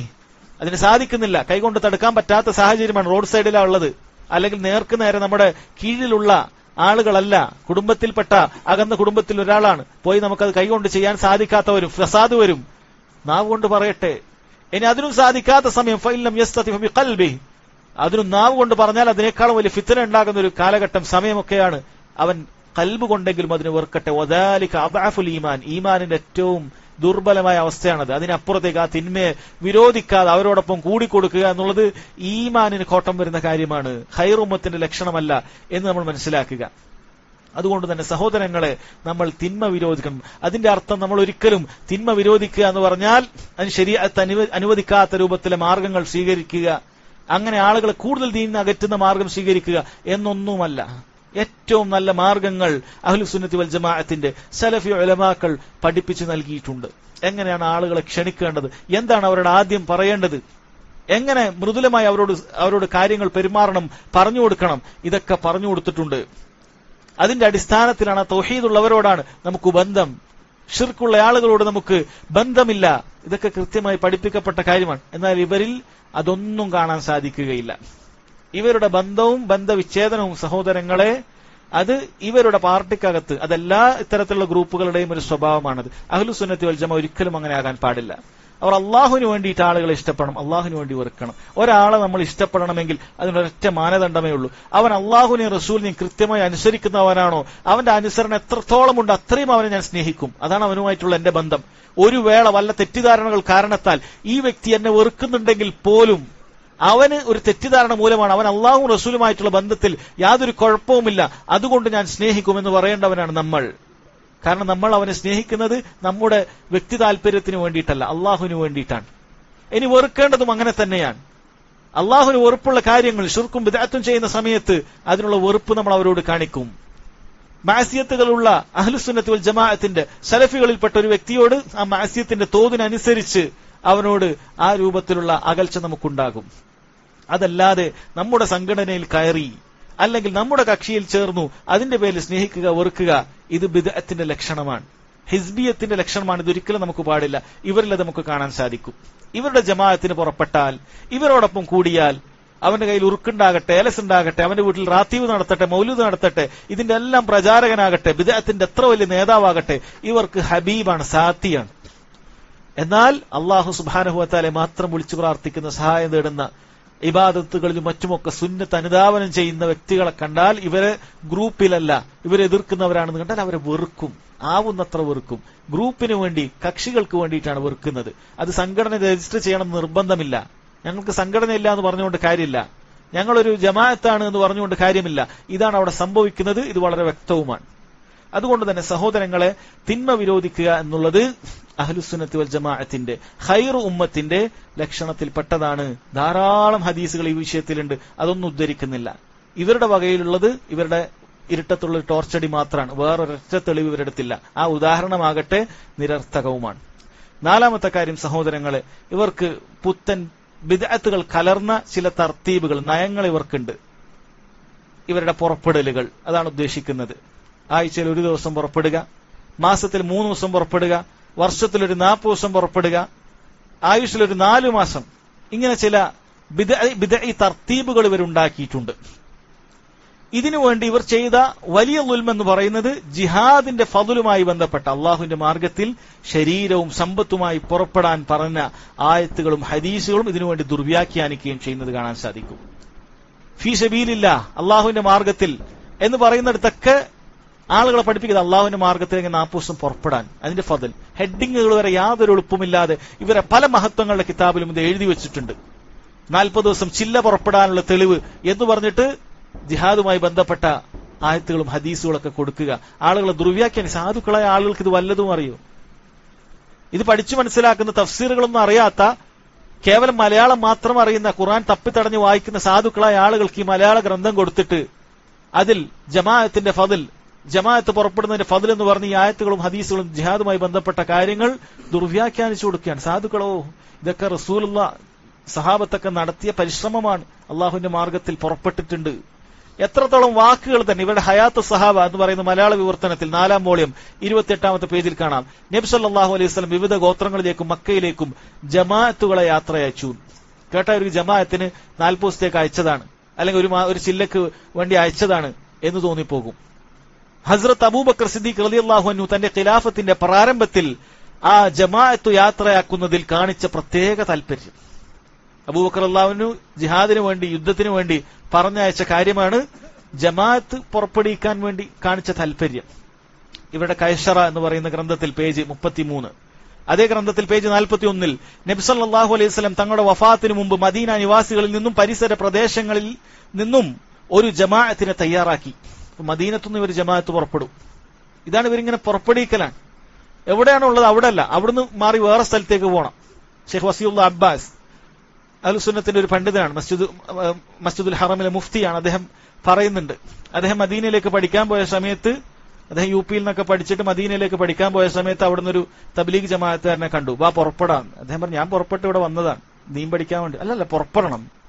എവിടെ നിൽക്കാൻ പാടില്ല, ഇങ്ങനെ പുറപ്പെട്ടുകൊണ്ടിരിക്കും, ഒന്നും പഠിക്കാൻ പാടില്ല. അദ്ദേഹം ഖുർആനും അതിന് ഇങ്ങനെ പഠിക്കുന്ന വിഷയം അതൊന്നും നിനക്ക് ഉപകാരമില്ല. ഇങ്ങനെ പുറപ്പെടുക, നമ്മൾ ഈമാൻ ഇങ്ങനെ പുതുക്കുക, തസ്കിയത്ത് ഉണ്ടാക്കുക, അങ്ങനെ പുറപ്പെടുക എന്ന് പറഞ്ഞ് ഇങ്ങനെ പുറപ്പെട്ടുകൊണ്ടേയിരിക്കുക. ഇതാണ് നടക്കുന്നത്. പുറപ്പെട്ടിട്ട് ആരും 10-20 കൊല്ലം ഇങ്ങനെ പുറപ്പെട്ടിട്ട് ഒരു ആലിം ഇവരെ കൂട്ടത്തിൽ ഉണ്ടായിട്ടില്ല. എന്നും ഈ പറഞ്ഞ കാര്യം തന്നെ, പറഞ്ഞ വിവരക്കേട് ആവർത്തിക്കുക വഴി എന്ത് ഇൽമാണ് ലഭിക്കുക? ഏതൊരു ബിദ്അത്താണോ അന്ന് ചെയ്യുന്നത് അത് തന്നെ ഇന്നും ചെയ്യും. അവന്റെ കുടുംബത്തിൽ റാത്തീബ് മൗലൂദ് അന്നുണ്ടോ ഇന്നും അത് തന്നെ ഉണ്ടാവും. ഇതിന് അപൂർവമായിട്ട് എവിടെയെങ്കിലൊക്കെ മാറും. ഇത് വെച്ചിട്ടാണ് ചില ആളുകളെ, തൗഹീദുള്ള ആളുകളൊക്കെ വഞ്ചിക്കാൻ വേണ്ടി ശ്രമിക്കുന്നത്. അത് ഇവിടെ അജണ്ടയിൽ പെട്ടൊന്നല്ല. ഇവിടെ തൗഹീദിന്റെ ദാവത്ത് ധാരാളം നടക്കുന്നുണ്ട്, സുന്നത്തിലേക്കുള്ള ക്ഷണമൊക്കെ നടക്കുന്നുണ്ട്. അതുകൊണ്ട് ഇവർ പലതും കേൾക്കുന്നുണ്ട്, അതിൽ ചിലതൊക്കെ ഉൾക്കൊള്ളുന്നുണ്ട്. അപ്പൊ അത് ഇവരെന്ത് ചെയ്യും? ഇവരൊക്കെ ചില ആളുകൾ ഇവരുടെ പ്രസംഗത്തിലൊക്കെ പറയും, ചില ആളുകൾ അവരുടെ വീട്ടിലൊക്കെ അപ്ലൈ ചെയ്യും. അങ്ങനെ തൗഹീദിന്റെയും സുന്നത്തിന്റെയും സലഫി ദാവത്തിൽ നിന്നും ചില കാര്യങ്ങളൊക്കെ ഉൾക്കൊണ്ടിട്ട്, അല്ലെങ്കിൽ ഖുർആനിലും സുന്നത്തിലും ശരിക്കുള്ള കാര്യം ഉൾക്കൊണ്ടിട്ട് അങ്ങനെ പറഞ്ഞാൽ മതി. അത് ചിലപ്പോഴൊക്കെ ചില കാര്യങ്ങൾ ഉണ്ടാകും. എന്നിട്ട് പറയാ ഞങ്ങൾ അങ്ങനെ ഒന്നുമില്ല. അല്ല, ഓരോ പ്രസ്ഥാനവും ഓരോ ഗ്രൂപ്പും അവരുടെ പ്രഖ്യാപിത നയങ്ങളും അവരുടെ ഗ്രന്ഥങ്ങളിൽ നിന്നുമാണ് പരിശോധിക്കപ്പെടേണ്ടത്. അല്ലെങ്കിൽ ഏതെങ്കിലും ഒരു പ്രസ്ഥാനത്തിൽ ഒരു വ്യക്തി അയാൾ മോശമായി എന്ന് പറഞ്ഞാൽ പ്രസ്ഥാനത്തെ ആക്ഷേപിക്കുക, അതും ശരിയല്ല. അല്ലെങ്കിൽ ഏതെങ്കിലും ഒരു പ്രസ്ഥാനത്തിലെ ഒരു വ്യക്തി അയാളിൽ ചില മാറ്റങ്ങൾ ഉണ്ട് എന്ന് പറഞ്ഞ് ആ പ്രസ്ഥാനം നന്നാക്കി പറയാനും അതും സാധിക്കുകയില്ല. ആ പ്രസ്ഥാനത്തിന്റെ കാര്യങ്ങൾ വിലയിരുത്തപ്പെടുക അവർ മുന്നോട്ട് വെക്കുന്ന ആശയാദർശങ്ങളെ അടിസ്ഥാനപ്പെടുത്തിയിട്ടാണ്. തബ്ലീഗ് ജമാഅത്ത് നോക്കൂ, ഈ പറയുന്ന ജിഹാദിന് വേണ്ടിയിട്ടുള്ള ആയത്തുകളെ മൊത്തം അവരുടെ 40 ദിവസത്തേക്ക് പുറപ്പെടാനും മറ്റുമൊക്കെ അങ്ങനെ ദുർവ്യാഖ്യാനിക്കുകയാണ്. ഏതുപോലെ ഖുർആനിൽ ഹദീസുകളിലൊക്കെ സംഘം എന്നൊക്കെ വന്നിടത്തൊക്കെ ചില ആളുകൾ സംഘടന അന്ന് ദുർവ്യാഖ്യാനിച്ചതുപോലെ എവിടെയൊക്കെ സംഘം ഉണ്ടോ, അതേ ഒരു സംഘടന ഒന്നല്ല, പല സംഘടനകളും ദുർവ്യാഖ്യാനിച്ചിട്ടുണ്ട്. സംഘമായി പ്രവർത്തിക്കുക, അങ്ങനെ ജമാ എന്നുള്ള വാക്ക് കണ്ടാൽ അതിന് സംഘം എന്നാണ്, സംഘടന എന്ന് അർത്ഥമില്ല. അതൊക്കെ സംഘടന എന്ന് പരിഭാഷപ്പെടുത്തും. ആളുകൾ വിചാരിക്കുമോ സംഘടനയിൽ ചേരൽ നിർബന്ധമായി തീരും എന്നൊക്കെ ചിലപ്പോൾ തെറ്റിദ്ധരിച്ചു പോകും. അത് സാങ്കല്പികമായി പറഞ്ഞതാണ്. ഇനി നോക്കൂ സഹോദരങ്ങളെ, ഇതിന് വേറെയും ചില ദൂഷ്യഫലങ്ങളുണ്ട്. ഇങ്ങനെ ഈ പുറപ്പെട്ടു പോകുന്നവരിൽ പലരും, ഒരുപാട് പേർ, ഇതിൽ നിന്നൊക്കെ മാറ്റമുള്ള ആളുകളുണ്ട്. എപ്പോഴും നമ്മൾ ശ്രദ്ധിക്കുക, ഇവരിൽ ഒരുപാട് പേർ ലോകത്ത് പല സ്ഥലത്തും ഉലമാക്കളായ ആളുകൾ രേഖപ്പെടുത്തിയിട്ടുള്ള കാര്യമാണ്. പല സ്ഥലത്തെയും വാർത്തകൾ ഒരുമിച്ച് കൂട്ടിയിട്ട് ഇങ്ങനെയുള്ള ആളുകൾ ഇവരുടെ ഒരു സൂഫി ചിന്താഗതികളിലാണ് ഇവർ അടിച്ചേൽപ്പിക്കുന്നത്. 40 ദിവസം അല്ലെങ്കിൽ 4 മാസം പുറപ്പെടുന്ന സമയത്ത് കുടുംബമായിട്ടൊന്നും ബന്ധം പാടില്ല, അതാണ് ഇവരുടെ നിർദ്ദേശം. അങ്ങനെ ഭാര്യയും കുട്ടികളൊക്കെ ദീനി തർബിയത്തിൽ നിന്ന് അകലും. കുടുംബത്തിന്റെ അമാനത്തിൽ വരുന്ന വലിയ വീഴ്ച തന്നെയാണിത്. ഇത് നമുക്ക് കാണാൻ സാധിക്കും. കാരണം ഇവരുടെ കുടുംബത്തിൽ പല രൂപത്തിലായിരിക്കും. അതൊന്നും അറിയണ്ട. വീട്ടിൽ ചിലപ്പോൾ കുട്ടികൾ ടിവിയും സിനിമയും മറ്റുമൊക്കെ ആയിട്ട് അങ്ങനെ പല രൂപത്തിൽ പോകുന്നുണ്ട്. ഇയാൾ 40 ദിവസം പുറപ്പെട്ടിട്ടുണ്ടാകും, 4 മാസം പുറപ്പെട്ടിട്ടുണ്ടാകും. ചിലപ്പോൾ സാധുക്കളായ ആളുകളെ ദുനിയാവിന്റെ പല കാര്യങ്ങളൊക്കെ ഉദാഹരണപ്പെടുത്തിയിട്ടൊക്കെ പുറപ്പെടുവിക്കുന്ന പരിപാടികൾ ഇവരുടെ അടുത്തുണ്ട്. ആളുകൾ ചിലപ്പോൾ ബുദ്ധിമുട്ടി പ്രയാസപ്പെട്ട് നാട്ടിൽ ജോലിയില്ലാത്തതുകൊണ്ട് ഗൾഫിലൊക്കെ പോകുന്നതായിരിക്കും. അപ്പൊ 1 വർഷമൊക്കെ നിങ്ങൾ വീട്ടിൽ നിന്ന് വിട്ടുക്കുന്നില്ല, അപ്പൊ ഒരു 40 ദിവസം പുറപ്പെടാൻ നിങ്ങൾക്ക് എന്താ പ്രയാസം? ഒരു 3 ദിവസം പുറപ്പെടും. ചിലപ്പോൾ ഒരു മാസത്തിന് ലീവ് വരുന്ന ആളെ കൊണ്ട് 3 ദിവസവും ഇങ്ങനെ പുറപ്പെടുവിപ്പിക്കും. വീട്ടിൽ നിൽക്കാൻ അപ്പവും വിടൂല. അപ്പൊ ഉദാഹരണം പറയും, നിങ്ങൾക്ക് ദുനിയാവിന് വേണ്ടിയിട്ട് ഇങ്ങനെ പോവാല്ലേ എന്ന് പറഞ്ഞിട്ട് ആളുകളെ പൊട്ടീസാക്കും. ഇനി ആളുകൾ ഇത് പുറപ്പെട്ടാൽ തന്നെ എന്താണ് ഇതുകൊണ്ട് ലഭിക്കുന്നത്? ഒരുപാട് ബിദഅത്തുകൾ ചെയ്യാന്നല്ലാതെ ഉള്ള വല്ല തൗഹീദോ സുന്നത്തോ ഇവർക്ക് പഠിപ്പിച്ചു കിട്ടുമോ? സഹോദരങ്ങളെ, ഒരിക്കലും ഇല്ല എന്നുള്ളതാണ്. ഇങ്ങനെ ആളുകളെ, സാധാരണക്കാരായ ആളുകളെ ചൂഷണം ചെയ്ത് ഇത് വലിയ ദീനിന്റെ മാർഗത്തിലെ പരിശ്രമമാണ്, ഇതിൽ നിന്നും വിട്ടുനിൽക്കുന്നവർ, ജിഹാദിൽ നിന്നൊക്കെ വിട്ടുനിൽക്കുന്നവർ പോലെ ഭീരുക്കളാണ്, അല്ലെങ്കിൽ ദുനിയാവിന്റെ ആളുകളാണ് എന്നൊക്കെ പറഞ്ഞിട്ട് ആളുകളെ ബേജാറാക്കിയിട്ട് ഇതിലേക്ക് പുറപ്പെടുവിക്കലാണ് ഇവിടെ പ്രധാനപ്പെട്ട ഒരു ജോലി. അതിന് പല തന്ത്രങ്ങളൊക്കെ ഉണ്ട്. ഇതിന് മസ്ജിദിൽ ഒരു ബയാൻ നടത്തും. ബയാൻ കഴിഞ്ഞാൽ അവസാനത്തിലേക്ക് ജമാഅത്തിന് പുറപ്പെടേണ്ട കാര്യങ്ങൾ ഇങ്ങനെ വിശദീകരിക്കും. അപ്പൊ കൂട്ടത്തിൽ പല മുഹമ്മദ് സാഹിബ്, ഹംസ സാഹിബ് ഒക്കെ ഉണ്ടാവും. അപ്പൊ ആരൊക്കെയാണ് പുറപ്പെടുന്നതെന്ന് പറയുമ്പോൾ നേരത്തെ ജമാഅത്തുള്ള ആൾക്കാർ തന്നെ ആയിരിക്കും. ഞാൻ പുറപ്പെടുന്നുണ്ട്, മാഷാ അല്ലാഹ് കബൂലാക്കട്ടെ. മറ്റേ ആളെ പുറപ്പെടും, ഇയാൾക്ക് ഓൾറെഡി പുറപ്പെടാൻ തയ്യാറായതാണ്. അപ്പൊ 4-5 ആൾക്കാർ പുറപ്പെടാൻ പറയുമ്പോൾ അതിന്റെ ഇടയിൽപ്പെട്ട സാധു, അപ്പൊ ഞാൻ മാത്രമേ പുറപ്പെടും, ഞാൻ മാത്രം ഒരു ദീനിന്റെ പിന്നോട്ട് നിൽക്കുന്ന ഒരാൾ, അപ്പൊ ഞാനും പുറപ്പെട്ടേക്ക്, അയാളും ഞാൻ മോശമായി പോവല്ലോ. കാരണം എല്ലാ സാഹിബും ഇവരൊക്കെ നേരത്തെ പ്ലാൻഡ് ആണ്. ഇതിനൊക്കെ ഇവർ മസ്ലഹത്തും ഉണ്ടാവും. ആളുകളെ പ്രേരിപ്പിക്കാൻ ഇങ്ങനെയൊക്കെ ചില തന്ത്രങ്ങൾ എടുക്കാന്നൊക്കെ ഉണ്ടായേക്കാം. അങ്ങനെ ആളുകളെ പ്രേരിപ്പിക്കും. ഇനി ആരെങ്കിലും വരൂല എന്ന് പറഞ്ഞു കഴിഞ്ഞാലോ, ഓനെ കൊണ്ട് ഇൻഷാ അല്ലാഹ് പറയും, ഇൻഷാ അല്ലാഹ് പറയും, നിങ്ങൾ ഇൻഷാ അല്ലാഹ് പറഞ്ഞു നോക്കുന്നവർ. ഇൻഷാ അല്ലാഹ് സഹോദരങ്ങൾ എപ്പോഴാണ് പറയേണ്ടത്? നമ്മളൊരു കാര്യം ചെയ്യാമെന്ന് ഉറക്കുന്ന സമയത്ത് അള്ളാഹുവിന്റെ തൗഫീഖ് ഉണ്ടായാലേ ചെയ്യാൻ സാധിക്കുകയുള്ളൂ എന്നാകുമ്പോഴാണല്ലോ നമ്മൾ കാര്യം പറഞ്ഞിട്ട് ഇൻഷാ അല്ലാഹ് ഞാൻ നാളെ അങ്ങോട്ട് വരാം. വരൂല എന്ന് പറഞ്ഞു നിങ്ങൾ ഇൻഷാ അല്ലാഹ് പറഞ്ഞു നോക്കുക, അള്ളാഹ് എളുപ്പമുണ്ടാക്കും. ഒരു കഥയുമില്ലാത്ത രൂപത്തിൽ ആളുകൾ വെറുതെ ഇൻഷാ അല്ലാഹ് പറയിപ്പിക്കുക. അയാൾക്ക് എങ്ങനെയും വരാൻ പറ്റില്ല. നാളെ എനിക്ക് ഗൾഫിൽ പോകാൻ, എന്നാലും ഇൻഷാ അല്ലാഹ് എന്ന് പറയാൻ പറയും ചിലപ്പോൾ. ആ രൂപത്തിലാണ് സഹോദരങ്ങളെ ഇവർ ആളുകളെ കൊണ്ട് പുറപ്പെടുവിക്കുന്നത്. ഇതൊരിക്കലും ശരിയല്ല. 5-ാമത്തെ കാര്യം, അതൊരു പക്ഷേ നമ്മുടെ നാട്ടിൽ പരിചയമുണ്ടോ ഇല്ലേന്നറിയില്ല, പക്ഷേ നമുക്ക് അനുഭവങ്ങളുള്ള കാര്യം തന്നെയാണ്.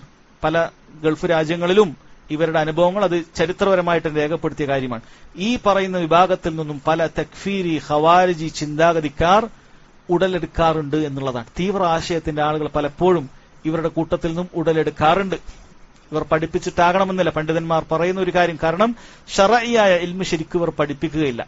ഇവർ പൊതുവെ രക്ഷിച്ചെടുക്കുന്നത് പല മയക്കുമരുന്നും കള്ളും കഞ്ചാവും ഒക്കെ കുടിക്കുന്ന ആളൊക്കെ ഇവർ പോയി നന്നാക്കി കൊണ്ടുവന്ന് നിസ്കരിപ്പിക്കാറുണ്ട്. ഇവർക്ക് യഥാർത്ഥ അഹ്ലുസുന്നത്തിന്റെ ആശയാദർശങ്ങളൊന്നും അറിയില്ല.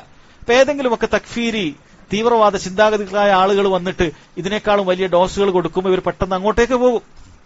എന്നാൽ സലഫി ഉലമാക്കളും അഹ്ലുസുന്നത്തി വൽ ജമാഅത്തിന്റെ ഉലമാക്കൾ ആദ്യം തന്നെ യുവാക്കൾക്ക് നൽകുന്ന നിർദ്ദേശങ്ങളിൽപ്പെട്ടതാണ്, അഹ്ലുസുന്നത്തിന്റെ ഉസൂലുകളിൽപ്പെട്ടതാണ് ഇത്തരം തീവ്രവാദ ചിന്താഗതികൾക്കെതിരെയാണ് അഹ്ലുസുന്നത്തി വൽ ജമാഅത്തിന്റെ വിശ്വാസം എന്നുള്ളത്.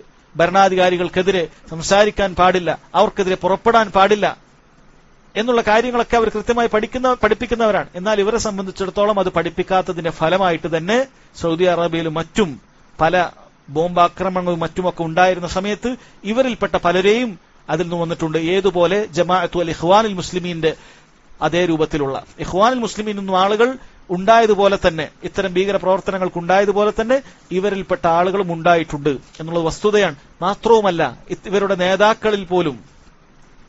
നേതാക്കളിൽ പോലും ഭരണാധികാരികൾക്കെതിരെ സംസാരിക്കുന്നത് വ്യക്തമായി നമുക്ക് കേൾക്കാൻ കഴിയുന്ന കാര്യമാണ്. മുസ്ലിം ഭരണാധികാരികളെ കുറിച്ച്, പ്രത്യേകിച്ചും വിശിഷ്യ ആൽ സഊദ് കുടുംബത്തിനെ തന്നെ താഗൂത്തുകളാണെന്ന് വരെ പറയുന്ന കേന്ദ്ര നേതാക്കന്മാർ ഇവർക്കുണ്ട്. അതുകൊണ്ട് ഇവരെ സംബന്ധിച്ചിടത്തോളം അത്തരം കാര്യങ്ങളിലും അഹ്ലുസുന്നത്തി വൽ ജമാഅത്തിന്റെ ഉസൂലുകളിൽപ്പെട്ട കാര്യമാണ്. അതിൽ നിന്നും പിഴച്ച ആളുകളാണ് എന്നുകൂടി നമ്മൾ മനസ്സിലാക്കുക.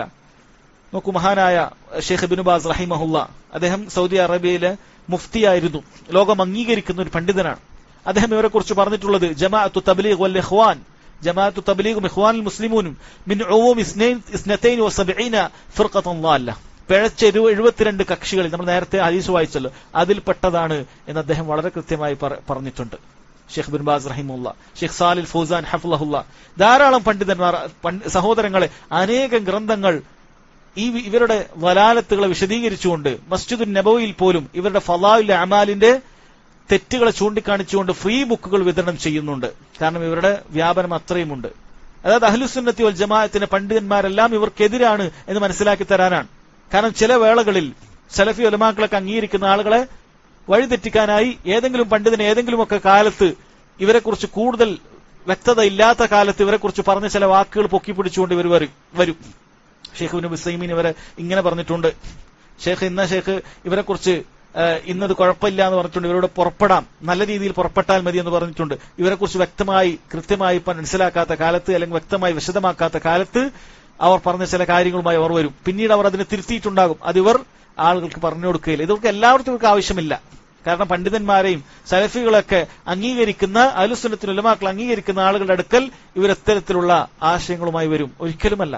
ഇവരുടെ ആശയങ്ങൾ എന്താണ്, ഇവരുടെ ഷെയ്ഖ് ആരാണ്, ഇവരുടെ ഗ്രന്ഥം എന്താണ് അതിൽ ഊന്നി പറയുന്നത് എന്നെല്ലാം ഇവരുടെ ഗ്രന്ഥങ്ങൾ വായിച്ചു നോക്കുന്ന ആർക്കും മനസ്സിലാക്കാൻ പറ്റുന്ന കാര്യം തന്നെയാണ്. ഒരു ഷെയ്ഖിന്റെ ഫത്വ ഇല്ലാതെ തന്നെ അഹ്ലുസുന്നത്തിന്റെ നേർക്ക് നേരെയുള്ള അടിസ്ഥാനങ്ങൾ മനസ്സിലാക്കിയ, തൗഹീദ് മനസ്സിലാക്കിയ, സുന്നത്ത് മനസ്സിലാക്കിയ കാര്യങ്ങളെല്ലാം സലഫു സാലിഹ്യങ്ങളുടെ രീതിയിലാണ് പോകേണ്ടതെന്ന് മനസ്സിലാക്കിയ ആളുകൾക്ക് ഇവരുടെ വഴികേടുകൾ നിഷ്പ്രയാസം മനസ്സിലാക്കാൻ സാധിക്കുമെന്നുള്ളതാണ് വാസ്തവം. സഹോദരങ്ങൾ, അവസാനത്തിൽ ഇവരുണ്ടാക്കുന്ന ചില ശുബഹത്തുകൾ കൂടി പറഞ്ഞ് നമുക്ക് അവസാനിപ്പിക്കാം. അതിൽപ്പെട്ടതാണ്, ഇവർ പറയാറുണ്ട് ഇവരുടെ കയ്യിലൂടെ ഒരുപാട് ആളുകൾ ഹിദായത്തിലേക്ക് എത്തിയിട്ടുണ്ട് എന്നുള്ളത്. മദ്യപിച്ചും മയക്കുമരുന്നടിച്ചും അങ്ങനെ അടിമകളായിട്ടുള്ള ധാരാളം ആളുകൾ ഇവർ നന്നാക്കിയെടുത്തിട്ടുണ്ട് എന്നുള്ളത് അത് കളവല്ല, നമുക്കൊക്കെ അനുഭവമുള്ള കാര്യമാണ്. നാട്ടിലേക്കുള്ള പല ഇത്തരത്തിൽ കള്ളും കുടിച്ചും മറ്റു പല കേസുകളിലൊക്കെ പെട്ട ആളുകൾ, വളരെ മോശമായി ജീവിച്ച പല ആളുകളും ഇവരുടെ കൂട്ടത്തിൽ മാറി താടിയൊക്കെ വെച്ച്, തൊപ്പിയൊക്കെ വെച്ച്, നല്ല ജുബ്ബയും പൈജാമയൊക്കെ ഇട്ട് ജമാഅത്തിന് പുറപ്പെടുന്ന ആളുകൾ ഉണ്ടായിട്ടുണ്ട് എന്നുള്ളത് ശരി തന്നെയാണ്. പക്ഷേ ഇവിടെ മനസ്സിലാക്കേണ്ട കാര്യം, ഒരു തിന്മ മറ്റൊരു തിന്മ കൊണ്ടല്ല അതിനെ ശരിയാക്കേണ്ടത് എന്ന് മനസ്സിലാക്കണം. ഒരു തിന്മ ശരി കൊണ്ടാണ്, പ്രത്യേകിച്ചും ശരി നിലവിലുള്ള സമയത്ത് ശരി കൊണ്ടാണ് നന്നാക്കേണ്ടത് എന്നാണ്. 90 അല്ലെങ്കിൽ 100 വർഷം മുമ്പ് ഇല്യാസ് സാഹിബും ശേഷം സക്കരിയ സാഹിബും ഉണ്ടാക്കിയ തബ്ലീഗിന് ശേഷമല്ല ആളുകൾ ഇങ്ങനെ വഴികേടിലായ ആളുകളെ നന്നാക്കാൻ ലോകത്ത് അങ്ങനെയുള്ള കാര്യങ്ങൾ ഉണ്ടായിട്ടുള്ളത്. കഴിഞ്ഞ 1300 വർഷങ്ങളായിട്ടും ഇങ്ങനെയുള്ള വഴികേടിലുള്ള തെമ്മാടികളെയും മറ്റുമൊക്കെ ഖുർആനിന്റെയും സുന്നത്തിന്റെയും അടിസ്ഥാനത്തിൽ, സലഫുകളുടെ മാർഗത്തിന്റെ അടിസ്ഥാനത്തിൽ ആളുകൾ നന്നാക്കിയ മാർഗം അവിടെ ഉണ്ട്. അതുകൊണ്ട് നിങ്ങൾ ഇങ്ങനെയുള്ള ആളുകളെ നിസ്കരിപ്പിച്ചു അല്ലെങ്കിൽ അങ്ങനെയുള്ള കാര്യങ്ങളിലേക്ക് കൊണ്ടുവന്നു എന്നുള്ളത് വലിയ കാര്യമായി പറയേണ്ടതില്ല. 2, ബിദ്അത്ത് എന്ന് പറയുന്നത് യഥാർത്ഥത്തിൽ മഅസിയത്തിനേക്കാളും അപകടം പിടിച്ചതും ഇബ്ലീസിന് ഏറ്റവും ഇഷ്ടപ്പെടുന്നതുമായ കാര്യമാണ്. കാരണം ഈ മഅസിയത്ത്, തിന്മകളിൽ മുഴുകുന്ന വ്യക്തി അവന് പലപ്പോഴും അറിയത് തിന്മയാണ്, അടിമയായി പോവുകയാണ്, അതിൽ പെട്ടുപോവുകയാണ്. അല്ലെങ്കിൽ അവന്റെ സാഹചര്യങ്ങളൊക്കെ കാരണം ചിലപ്പോൾ അങ്ങനെ ആയിത്തീരും. ഇത് തിന്മയാണ്, മനസ്സിൽ കുത്തുണ്ട്, എന്തെങ്കിലുമൊക്കെ നന്നാവണം ചിന്തയുണ്ട്, നന്നാവാൻ സാധ്യതയുണ്ട്. അഹ്ലുസുന്നത്തി വൽ ജമാഅത്തിന്റെ യഥാർത്ഥ രീതിയിലേക്ക് വന്നത് നമ്മൾ എത്രയോ കണ്ടിട്ടുള്ളതാണ്. അങ്ങനെ പല വലാലത്തിലുമുണ്ടായ ആളുകൾ അങ്ങനെ യഥാർത്ഥ മാർഗത്തിൽ വന്നിട്ടുണ്ട്. എന്നാൽ ഇത്തരം ബിദ്അത്തിൽ പ്രസ്ഥാനത്തിലേക്ക് ചേർന്ന ആളുകൾ 20 അല്ല 30 അല്ല 50 വർഷമായാലും അവർ അതിൽ തന്നെ തുടരുന്നത് കാണാൻ സാധിക്കും. അതാണ് ബിദ്അത്തുകാർ തൗബ അവർക്ക് അടക്കപ്പെട്ടിരിക്കുന്നു, ബിദ്അത്ത് ഒഴിവാക്കുന്നത് വരെ തൗബ തടയപ്പെട്ടിരിക്കുന്നു എന്നതിന്റെ വ്യാഖ്യാനം. കാരണം അവർ തൗബ ചെയ്യാൻ സാധ്യതയില്ല. തെറ്റാണെന്ന് അറിയുന്നവനല്ലേ അത് തൗബ ചെയ്യുകയുള്ളൂ. അവർക്ക് തെറ്റാണെന്ന് അറിയില്ല. പിശാച് നന്മയാക്കി കാണിച്ചു കൊടുക്കുകയാണ്. അതുകൊണ്ട് അതൊരിക്കലും ഒരു ന്യായമല്ല. അവരുടെ കയ്യിലൂടെ ഒരുപാട് തെമ്മാടികൾ നിസ്കരിക്കാനും നോമ്പെടുക്കാനും തുടങ്ങി എന്നുള്ളത് ഒരിക്കലും ന്യായമല്ല. മുള്ളിനെ മുള്ളുകൊണ്ടല്ല എടുക്കേണ്ടത്. മുള്ളിനത് കൃത്യമായി യഥാർത്ഥ രൂപത്തിലാണ് എടുക്കേണ്ടത് എന്ന കാര്യം മനസ്സിലാക്കുക. രണ്ടാമത് അവർ പൊതുവെ പറയാറുള്ള ഒരു ബാലിശമായ ഒരു സന്ദേഹമാണ്, ജമാഅത്തിനെ കുറിച്ച് വിമർശിക്കണമെങ്കിൽ നിങ്ങളൊന്ന് പുറപ്പെട്ടു നോക്കണം. നിങ്ങൾ നമ്മളോടൊന്ന് പുറപ്പെട്ടു നോക്ക്, ബാക്കി എന്തോ അവിടെ നിൽക്കട്ടെ, ഗ്രന്ഥങ്ങളിലുള്ളത് അതും ഇതൊക്കെ അവിടെ നിൽക്കട്ടെ. ഇതൊക്കെ നമ്മൾ പറഞ്ഞു കൊടുത്താലും നിങ്ങളൊരു 3 ദിവസം ഞങ്ങളോട് പുറപ്പെടും. ഒരു 3 ദിവസം വരെ പുറപ്പെടാതെ, അല്ലെങ്കിൽ ശരിക്കും 40 ദിവസം പുറപ്പെട്ടെങ്കിൽ പൂർത്തിയാകും, ജമാഅത്തിനെ കുറിച്ച് ശരിക്കും മനസ്സിലാക്കാൻ പറ്റും എന്നൊക്കെയാണ് അവർ പറയുന്നത്. സഹോദരങ്ങൾ, ഇത്രയും വലിയ വഴികേടാണ് ഇവരുടെ ഗ്രന്ഥങ്ങളിലും ഇവരുടെ ആശയങ്ങളിലും ഇവരുടെ ആദർശങ്ങളിലും ഉള്ളത് എന്ന് മനസ്സിലാക്കിയതിനു ശേഷം ഇവർ കൂടെ പുറപ്പെട്ടാലേ ശരിയാവുകയുള്ളൂ എന്ന് പറയുന്നതിന് എന്തു ന്യായമാണുള്ളത്? പണ്ഡിതന്മാരായ ആളുകൾക്ക് അതിന്റെ വല്ല ആവശ്യവുമുണ്ടോ? അവരുടെ ഗ്രന്ഥങ്ങളിലുള്ള ഈ കാര്യങ്ങൾ തന്നെ ധാരാളമായ കാര്യമല്ലേ? അല്ലെ, അഹ്ലുസുന്നത്തി വൽ ജമാഅത്തിന്റെ പണ്ഡിതന്മാർക്ക് ഹൈലിന്റെയും നിഫാസിന്റെയും ഒക്കെ നിയമങ്ങൾ എഴുതണമെങ്കിൽ, അതിനെക്കുറിച്ച് പറയണമെങ്കിൽ, അതിന്റെ നിയമങ്ങൾ വിശദീകരിക്കണമെങ്കിൽ അവർക്ക് ഹൈലും നിഫാസ് ഉണ്ടാകേണ്ടതുണ്ടോ? എന്റെ ആവശ്യമില്ല. ഒരാൾക്കത് കൃത്യമായി വിശ്വസിക്കാവുന്ന കാര്യങ്ങളിൽ ഖബറുകൾ ലഭിച്ചു കഴിഞ്ഞാൽ, വിശ്വസ്തരിൽ നിന്ന് ലഭിച്ചു കഴിഞ്ഞാൽ അത് കൃത്യമായി അവലംബിക്കാവുന്നതാണ്. അല്ലെങ്കിൽ ഇവർ ഈ പറയട്ടെ, ഞാൻ ഈ പറഞ്ഞ കാര്യങ്ങളിൽ ഏതെങ്കിലുമൊക്കെ തെറ്റായ കാര്യങ്ങളുണ്ട് എന്ന് അവർ ഈ പറയട്ടെ. സഹോദരങ്ങളെ, ഒരിക്കലും അത് പറയാൻ സാധിക്കുകയില്ല. മറിച്ച് ഇതെല്ലാം അവരുടെ ഗ്രന്ഥങ്ങളിൽ തന്നെ ഉള്ള കാര്യമാണ്. സഹോദരങ്ങളെ, ധാരാളം കാര്യങ്ങൾ ഇവരുടെ ഗ്രന്ഥങ്ങളിലുണ്ട്. ഞാനൊരു ശതമാനക്കണക്കിൽ നിങ്ങളോട് പറയുകയാണെങ്കിൽ 100-ൽ ഒരു 30% പോലും ഞാനിവിടെ പറഞ്ഞിട്ടില്ല. തൗഹീദിന്റെ കാര്യത്തിൽ മാത്രം ഇവർ വരുത്തിവെച്ച ധാരാളം അബദ്ധങ്ങൾ. നമ്മൾ വിചാരിക്കേണ്ട, ഇവർ തൗഹീദിന് പ്രാധാന്യം കൊടുക്കാത്തത് യാദൃശ്ചികമായ ഒരു മസ്ലഹത്ത് മാത്രമല്ല, ഇവരുടെ ആശയം തന്നെ അതാണ്. ഇവരുടെ ഹജ്ജിന്റെ മഹത്വങ്ങൾ എന്ന് പറയുന്ന ഇവരുടെ വളരെയധികം വലിയ ഗ്രന്ഥമാണിത്, വലിയ കാര്യമായി കൊണ്ടുനടക്കുന്ന ഗ്രന്ഥമാണ്. ഇതിൽ നമ്മുടെ നാട്ടിലൊക്കെയുള്ള ഖുറാഫികളും വടക്കേ ഇന്ത്യയിലുള്ള ബറേൽവികളൊക്കെ കൊണ്ടു നടക്കുന്ന അത്വബിയുടെ ഒരു ഹദീസ് കൊടുക്കാറുണ്ട്. വളരെ ദുർബലമായ ഒരു ഹദീസാണ്. നബി സല്ലല്ലാഹു അലൈഹി വസല്ലമയുടെ ഖബറിന്റെ അടുക്കൽ വന്നിട്ട് പ്രാർത്ഥിക്കാൻ ആവശ്യപ്പെടുന്ന കാര്യം, അങ്ങനെ ഷിർക്കൻ ബൈത്തുകളൊക്കെ ചൊല്ലിയിട്ട് പ്രാർത്ഥിക്കാൻ ആവശ്യപ്പെടുന്ന കാര്യം, ഇതൊക്കെ ഇവരുടെ ഗ്രന്ഥങ്ങളിൽ കൊടുത്തിട്ടുണ്ട്. കേവലം വെറുതെ കൊടുത്തിട്ട് അടിക്കുറിപ്പില്ലാതെ പോയതൊന്നുമല്ല. കൃത്യമായിട്ട് നബി സല്ലല്ലാഹു അലൈഹി വസല്ലമയുടെ ഖബർ സിയാറത്ത് ചെയ്യുന്നതിന് സഹാബികളും താബികളും യാത്ര ചെയ്തിട്ടുള്ള സ്ഥിരീകരിക്കപ്പെട്ടിട്ടുണ്ട് എന്ന് പറഞ്ഞിട്ടാണ് ദുർബലമായ ഈ ഹദീസ് കൊടുക്കുന്നത്. അതിനെക്കുറിച്ച് ദുർബലമായ ഈ ഹദീസ് കൊടുക്കുകയും ഏതോ ഒരു ആറാബി വന്ന കാര്യം, സ്വപ്നകഥകളും മറ്റുമൊക്കെ യാതൊരു സഹീഹല്ലാത്ത ഹദീസുകൾ കൊടുത്തിട്ട് ഇങ്ങനെയാണ് വേണ്ടത്, ഇടതേടി പ്രാർത്ഥിക്കണം. ആദം അലൈഹി സ്വലാത്തു വസ്സലാമെ ആദം അലൈഹി സ്വലാത്തു വസ്സലാം മുഹമ്മദ് സല്ലല്ലാഹു അലൈഹി വസല്ലം ഇടതേടിയിട്ടാണ് അന്ന് സ്വർഗത്തിൽ നിന്ന് പുറത്താക്കപ്പെട്ടപ്പോൾ, തെറ്റ് സംഭവിച്ചപ്പോൾ പ്രാർത്ഥിച്ചത് എന്നുള്ള മൗലൂവായ ഹദീസ് ഇവർ കൊടുത്തത് കാണാൻ സാധിക്കും. അങ്ങനെ ഇത് കൊടുത്തിട്ട് സഹോദരങ്ങളെ, അവരിത് ഇങ്ങനെയാണ് ഇങ്ങനെ ഇടതേടിയിട്ടാണ് പ്രാർത്ഥിക്കേണ്ടത്, അതാണ് പ്രാർത്ഥനയുടെ മര്യാദ. അങ്ങനെ ബിദ്അത്തായ തവസ്സുലുകളും ഷിർക്കിലേക്ക് എത്താവുന്ന പല രൂപത്തിലെ പ്രാർത്ഥനകളും, ചില ബൈത്തുകൾ ഷിർക്കൻ ബൈത്തുകൾ തന്നെ നബി സല്ലല്ലാഹു അലൈഹി വസല്ലമയോട് നേരിട്ട് പ്രാർത്ഥിക്കുകയും നേരിട്ട് ചോദിക്കുകയും ചെയ്യുന്ന ബൈത്തുകൾ തന്നെ ഇവരുടെ ഗ്രന്ഥങ്ങളിൽ ഇത് കൊടുത്തത് നമുക്ക് കാണാൻ സാധിക്കും. അതുകൊണ്ട് സഹോദരങ്ങളെ, ഇവർ തൗഹീദിൽ ഇവർക്ക് വരുന്ന കാര്യങ്ങൾ അത് നിസ്സാരമാണ് എന്ന് വിചാരിക്കേണ്ടതില്ല. ഇനി ഹജ്ജിന്റെ മഹത്വങ്ങൾ എന്ന് പറയുന്ന ഗ്രന്ഥത്തിൽ മദീന സിയാറത്തുമായി ബന്ധപ്പെട്ട കാര്യങ്ങൾ 100 കണക്കിന് പേജിൽ, മദീന സിയാറത്തിന് എന്തൊക്കെയാണ് കാര്യങ്ങൾ 100 കണക്കിന് പേജിൽ വലിച്ചു നീട്ടി ഇയാൾ കൊടുത്തിട്ടുണ്ട്. അതിൽ നബി സല്ലല്ലാഹു അലൈഹി വസല്ലമയുടെ ഖബറിന്റെയൊക്കെ അടുത്തെത്തിയാൽ അവിടെ വളരെ കൂടുതലായി ദുആ ചെയ്യണം, നബി തങ്ങളെ കൊണ്ട് വസീല തേടുകയും തങ്ങളുടെ ഷഫാഅത്തിന് ആശിക്കുകയും വേണം. നബി തങ്ങളുടെ പരിശുദ്ധ ധാത്തു വഴിയായി ഷഫാഅത്ത് തേടുകയാണെങ്കിൽ അല്ലാഹു തആല അത് സ്വീകരിക്കുക തന്നെ ചെയ്യുന്നതാണ് എന്നൊക്കെ ഹജ്ജിന്റെ മഹത്വങ്ങളിൽ എഴുതി വെച്ചത് കാണാൻ സാധിക്കും. എവിടെയാണ്, ഏത് സഹാബിയാണ് നബി സല്ലല്ലാഹു അലൈഹി വസല്ലമയുടെ ഹക്ക് കൊണ്ടും ജാഹ് കൊണ്ടും ബർക്കത്ത് കൊണ്ടും പ്രാർത്ഥിച്ചിട്ടുള്ളത്, അങ്ങനെയുള്ള ഇടതേട്ടം നടത്തിയിട്ടുള്ളത്? അതിനാണ് കൂടുതൽ ഉത്തരം ലഭിക്കുക എന്ന് എവിടെയാണ് കാണാൻ സാധിക്കുക? ബിദ്അത്തായ രീതികളാണ് സഹോദരങ്ങളെ എന്നുള്ളത്. അങ്ങനെ നബി സല്ലല്ലാഹു അലൈഹി വസല്ലമയുടെ അടുക്കൽ വന്നിട്ട് ഞാനിതാ എന്റെ പാപങ്ങളിൽ നിന്ന് പൊറുക്കലിനെ തേടുന്നവനായി വന്നിരിക്കുന്നു എന്നെല്ലാം പറയുന്ന കാര്യങ്ങൾ ദുർവ്യാഖ്യാനിച്ചുകൊണ്ട് അവർ കൊടുത്തത് കാണാൻ സാധിക്കും. നബി സല്ലല്ലാഹു അലൈഹി വസല്ലമയോട് ഷഫാഅത്തിന് ചോദിക്കുന്നു. അതുപോലെ തന്നെ അവർ നബി സല്ലല്ലാഹു അലൈഹി വസല്ലമയോട് അങ്ങോട്ട് പ്രാർത്ഥിക്കുന്ന കാര്യങ്ങൾ അവർ പല സ്ഥലത്തും ഉദ്ധരിച്ചത് നമുക്ക് കാണാൻ സാധിക്കും. ഇതെല്ലാം ഇവരുടെ ഗ്രന്ഥങ്ങളിലുള്ള കാര്യമാണ്. അതുപോലെ ധാരാളം കണക്കിന് ഇത്തരത്തിലുള്ള ലഈഫായ, ചിലപ്പോഴൊക്കെ സ്വപ്ന കഥകളാണ്. ആരെങ്കിലുമൊക്കെ എവിടെയെങ്കിലുമൊക്കെ സ്വപ്നം കണ്ടത്, അത് തെളിവുകളാക്കി പറയുന്നത് നമുക്ക് ധാരാളം കാണാൻ സാധിക്കും. ചെറിയ നിസാരമായ കാര്യങ്ങളല്ല എന്നുള്ളത് മനസ്സിലാക്കണം. പലതും ദൈർഘ്യം ഭയന്നുകൊണ്ട് അത് പറയാത്തതാണ്. നോക്കൂ, മറ്റൊരു കാര്യം പറയാം. നബി സല്ലല്ലാഹു അലൈഹി വസല്ലം ഖബർ സിയാറത്തിനെ കുറിച്ച് സക്കരിയ സാഹിബ് എഴുതിയിട്ടുള്ള കാര്യമാണ്. അവിടുന്ന് പറയുന്നു, അതിനുശേഷം വീണ്ടും ഇടത്തോട്ട് വന്നിട്ട് രണ്ടാമത് നബി തങ്ങളുടെ മുന്നിൽ കൈ ഉയർത്തിക്കൊണ്ട് ആദ്യമായി അള്ളാഹുവിനെ സ്തുതിക്കുകയും വാഴ്ത്തുകയും ചെയ്യണം. നബി സല്ലല്ലാഹു അലൈഹി വസല്ലം ഖബറിന്റെ അടുത്തുള്ള മര്യാദയാണ് പഠിപ്പിക്കണം. അള്ളാഹുവിനോട് പ്രാർത്ഥിക്കാൻ അവിടെ നിൽക്കണം. ഈ മഹത്തായ അനുഗ്രഹത്തിനും അവന്റെ മറ്റെല്ലാ അനുഗ്രഹങ്ങൾക്കും ശുക്ർ ചെയ്യണം. പിന്നീട് വലിയ രസാനുഭൂതിയോടും ആശയോടും കൂടി നബി തങ്ങളുടെ പേരിൽ സ്വലാത്ത് ചൊല്ലണം. പിന്നീട് നബി തങ്ങളുടെ വസീലത്ത് കൊണ്ട് അള്ളാഹു സുബ്ഹാനഹു വ തആലയോട് തനിക്ക് വേണ്ടിയും തന്റെ മാതാപിതാക്കൾ, ഉസ്താദന്മാർ, ഷെയ്ഖന്മാർ, ഭാര്യ, മക്കൾ, കുടുംബാദികൾ, സ്നേഹിതന്മാർ, താനുമായി കൂടി നടക്കുന്നവർ, ദുആ കൊണ്ട് വസിയ ചെയ്ത് എല്ലാ മുസ്ലിങ്ങളുമായ ആണുങ്ങൾക്കും പെണ്ണുങ്ങൾക്കും ജീവിച്ചിരിക്കുന്നവർക്കും വേണ്ടി ദുആ ചെയ്യണം. നബി തങ്ങളുടെ വസീലത്ത് കൊണ്ട് നല്ലതുപോലെ ദുആ ചെയ്യണം. ദുആ ആമീൻ കൊണ്ട് അവസാനിപ്പിക്കണം. നബി സല്ലല്ലാഹു അലൈഹി വസല്ലമയുടെ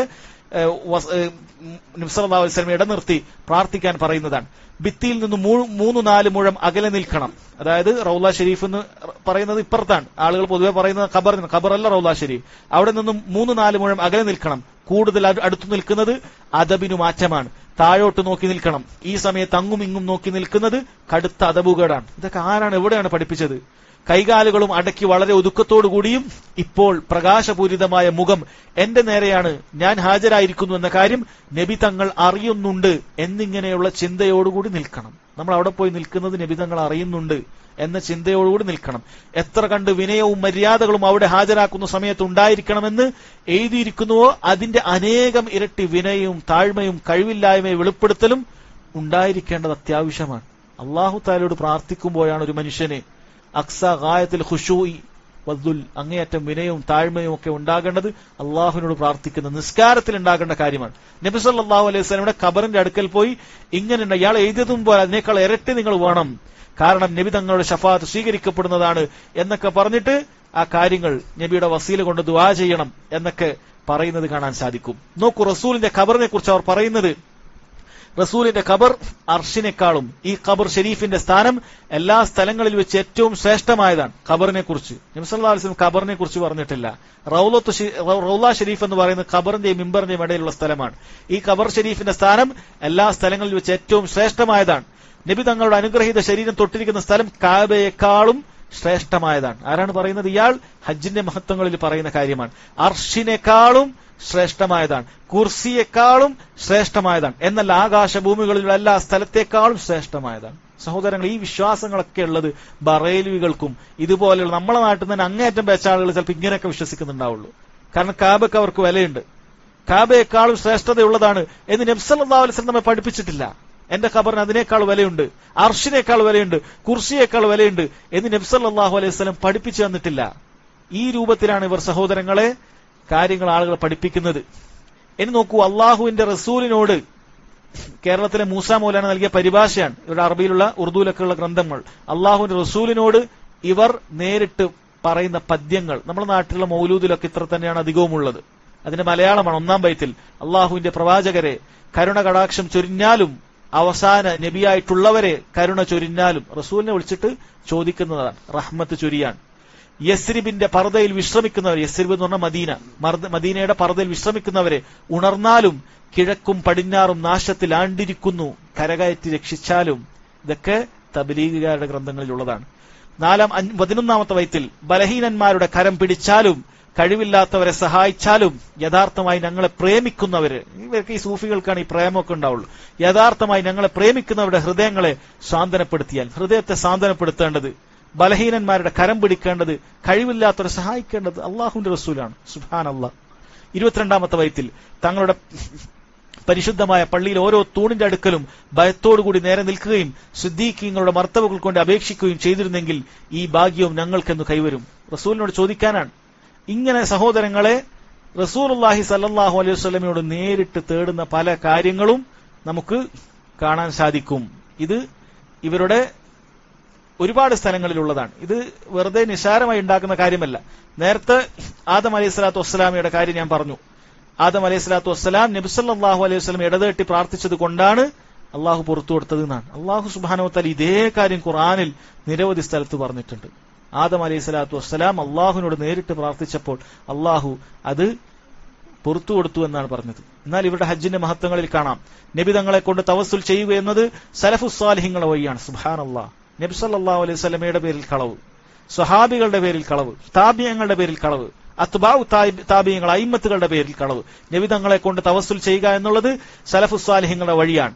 നബിമാരും വലിയകളും നബി തങ്ങളുടെ വസീലത്ത് കൊണ്ട് ദുആ ചെയ്തിരുന്നു. നബിമാർ ദുആ ചെയ്തിരുന്നു. ഇനി അത് ഉദ്ധരിക്കും. ഹാക്കിം റിവായത്ത് ചെയ്യുകയും സഹിയാണെന്ന് പറയുകയും ചെയ്തിട്ടുള്ള ഒരു ഹദീസിൽ ഇപ്രകാരം വന്നിരിക്കുന്നു: ആദം അലൈഹിസ്സലാത്തു വസ്സലാം അവറുകളിൽ നിന്നും പഴം തിന്നുപോയ കുറ്റമുണ്ടായപ്പോൾ അദ്ദേഹം മുഹമ്മദ് നബി സല്ലല്ലാഹു അലൈഹി വസല്ലമയുടെ വസീല കൊണ്ട് അള്ളാഹുവിനോട് ദുആ ചെയ്തു.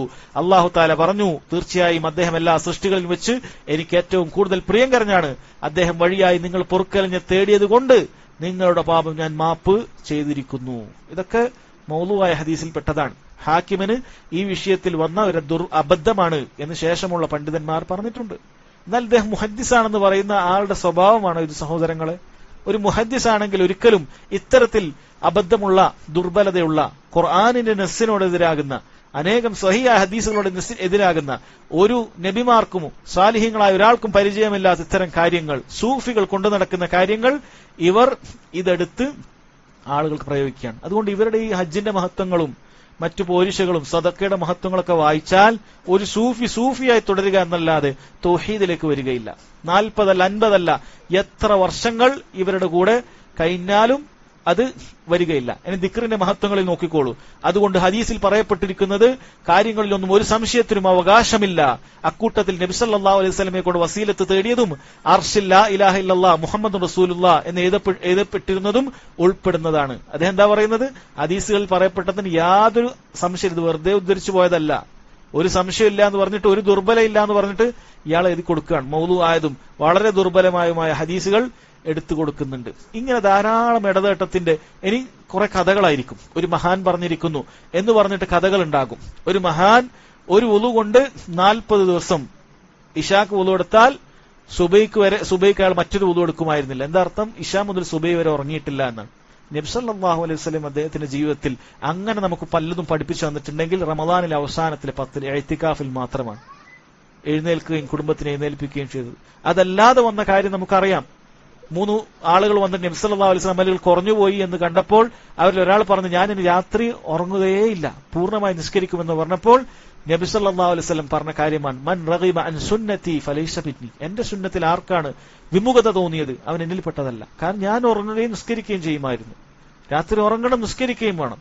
എന്നാൽ ഇവർ രാത്രി ഉറങ്ങുന്നത് വലിയ പാതകമായിട്ടാണ് അവതരിപ്പിക്കുന്നത്. സൂഫിയാക്കളായ ആളുകൾ രാത്രി ഉറങ്ങുന്നത് അത് വലിയ പാപമാണ്, ലഅനത്താണ് എന്ന രൂപത്തിൽ. ഇതൊക്കെ സൂഫികളുടെ വിശ്വാസമാണ്. അതിര് വിട്ടുകൊണ്ട് അല്ലാഹു സുബ്ഹാനഹു വ തആല പറയാത്ത രൂപത്തിൽ ഇബാദത്തുകൾ അർപ്പിക്കുക എന്നുള്ളത് ഇതൊക്കെ ഇവരുടെ ഗ്രന്ഥങ്ങളിൽ കാണാൻ സാധിക്കും. സൂഫികൾ എന്തൊക്കെയാണോ ഇബാദത്തിനുമായി ബന്ധപ്പെട്ട് എഴുതി വെച്ചിട്ടുള്ളത് അതൊക്കെ സഹോദരങ്ങളെ ഇവരുടെ ഗ്രന്ഥങ്ങളിൽ നമുക്ക് കാണാൻ സാധിക്കുന്നതാണ്. ഇതൊന്നും വെറുതെ പറയുന്നതല്ല. ഓരോ ഇവരുടെ ഗ്രന്ഥം മലയാളത്തിൽ, മിക്കതും മലയാളത്തിൽ എഴുതിയത് കൊണ്ട് നമുക്ക് ഉറുദുവിൽ നോക്കി കഷ്ടപ്പെട്ട് കൊണ്ടുവരേണ്ട പണിയൊന്നുമില്ല. ഒക്കെ മലയാളത്തിൽ തന്നെ ഇവർ എഴുതിയിട്ടുണ്ട്. പക്ഷെ ഇവർ നോക്കിയാൽ നിങ്ങൾക്ക് മനസ്സിലാക്കാൻ സാധിക്കും. ഇവർ മസ്ജിദുകളിൽ ചില കടലാസുകൾ വെച്ചിട്ടുണ്ട്, അത് മാത്രമേ വായിക്കുള്ളൂ, മുഴുവൻ വായിക്കൂല. ബാക്കി അതിന്റെ സാത്തിയായി നിങ്ങൾ കൂടിയാൽ പിന്നീട് ഈ കിതാബുകൾ വായിക്കലും വീട്ടിൽ നിന്ന് വേറെ സദസ്സൊക്കെ ഉണ്ട്. അങ്ങനെ നിങ്ങൾ ത്വരീഖത്തിൽ ബൈഅത്ത് ചെയ്യുന്ന അവസ്ഥ എത്തും. ഇതൊന്നും പലർക്കും അറിയില്ല. ഇവരുടെ കൂട്ടത്തിലെത്തിയാൽ പലരും ബൈഅത്ത് ചെയ്തവരാണ് രഹസ്യമായിട്ട്. അങ്ങനെ ഒരു ബൈഅത്ത് ഇസ്ലാമിലില്ല.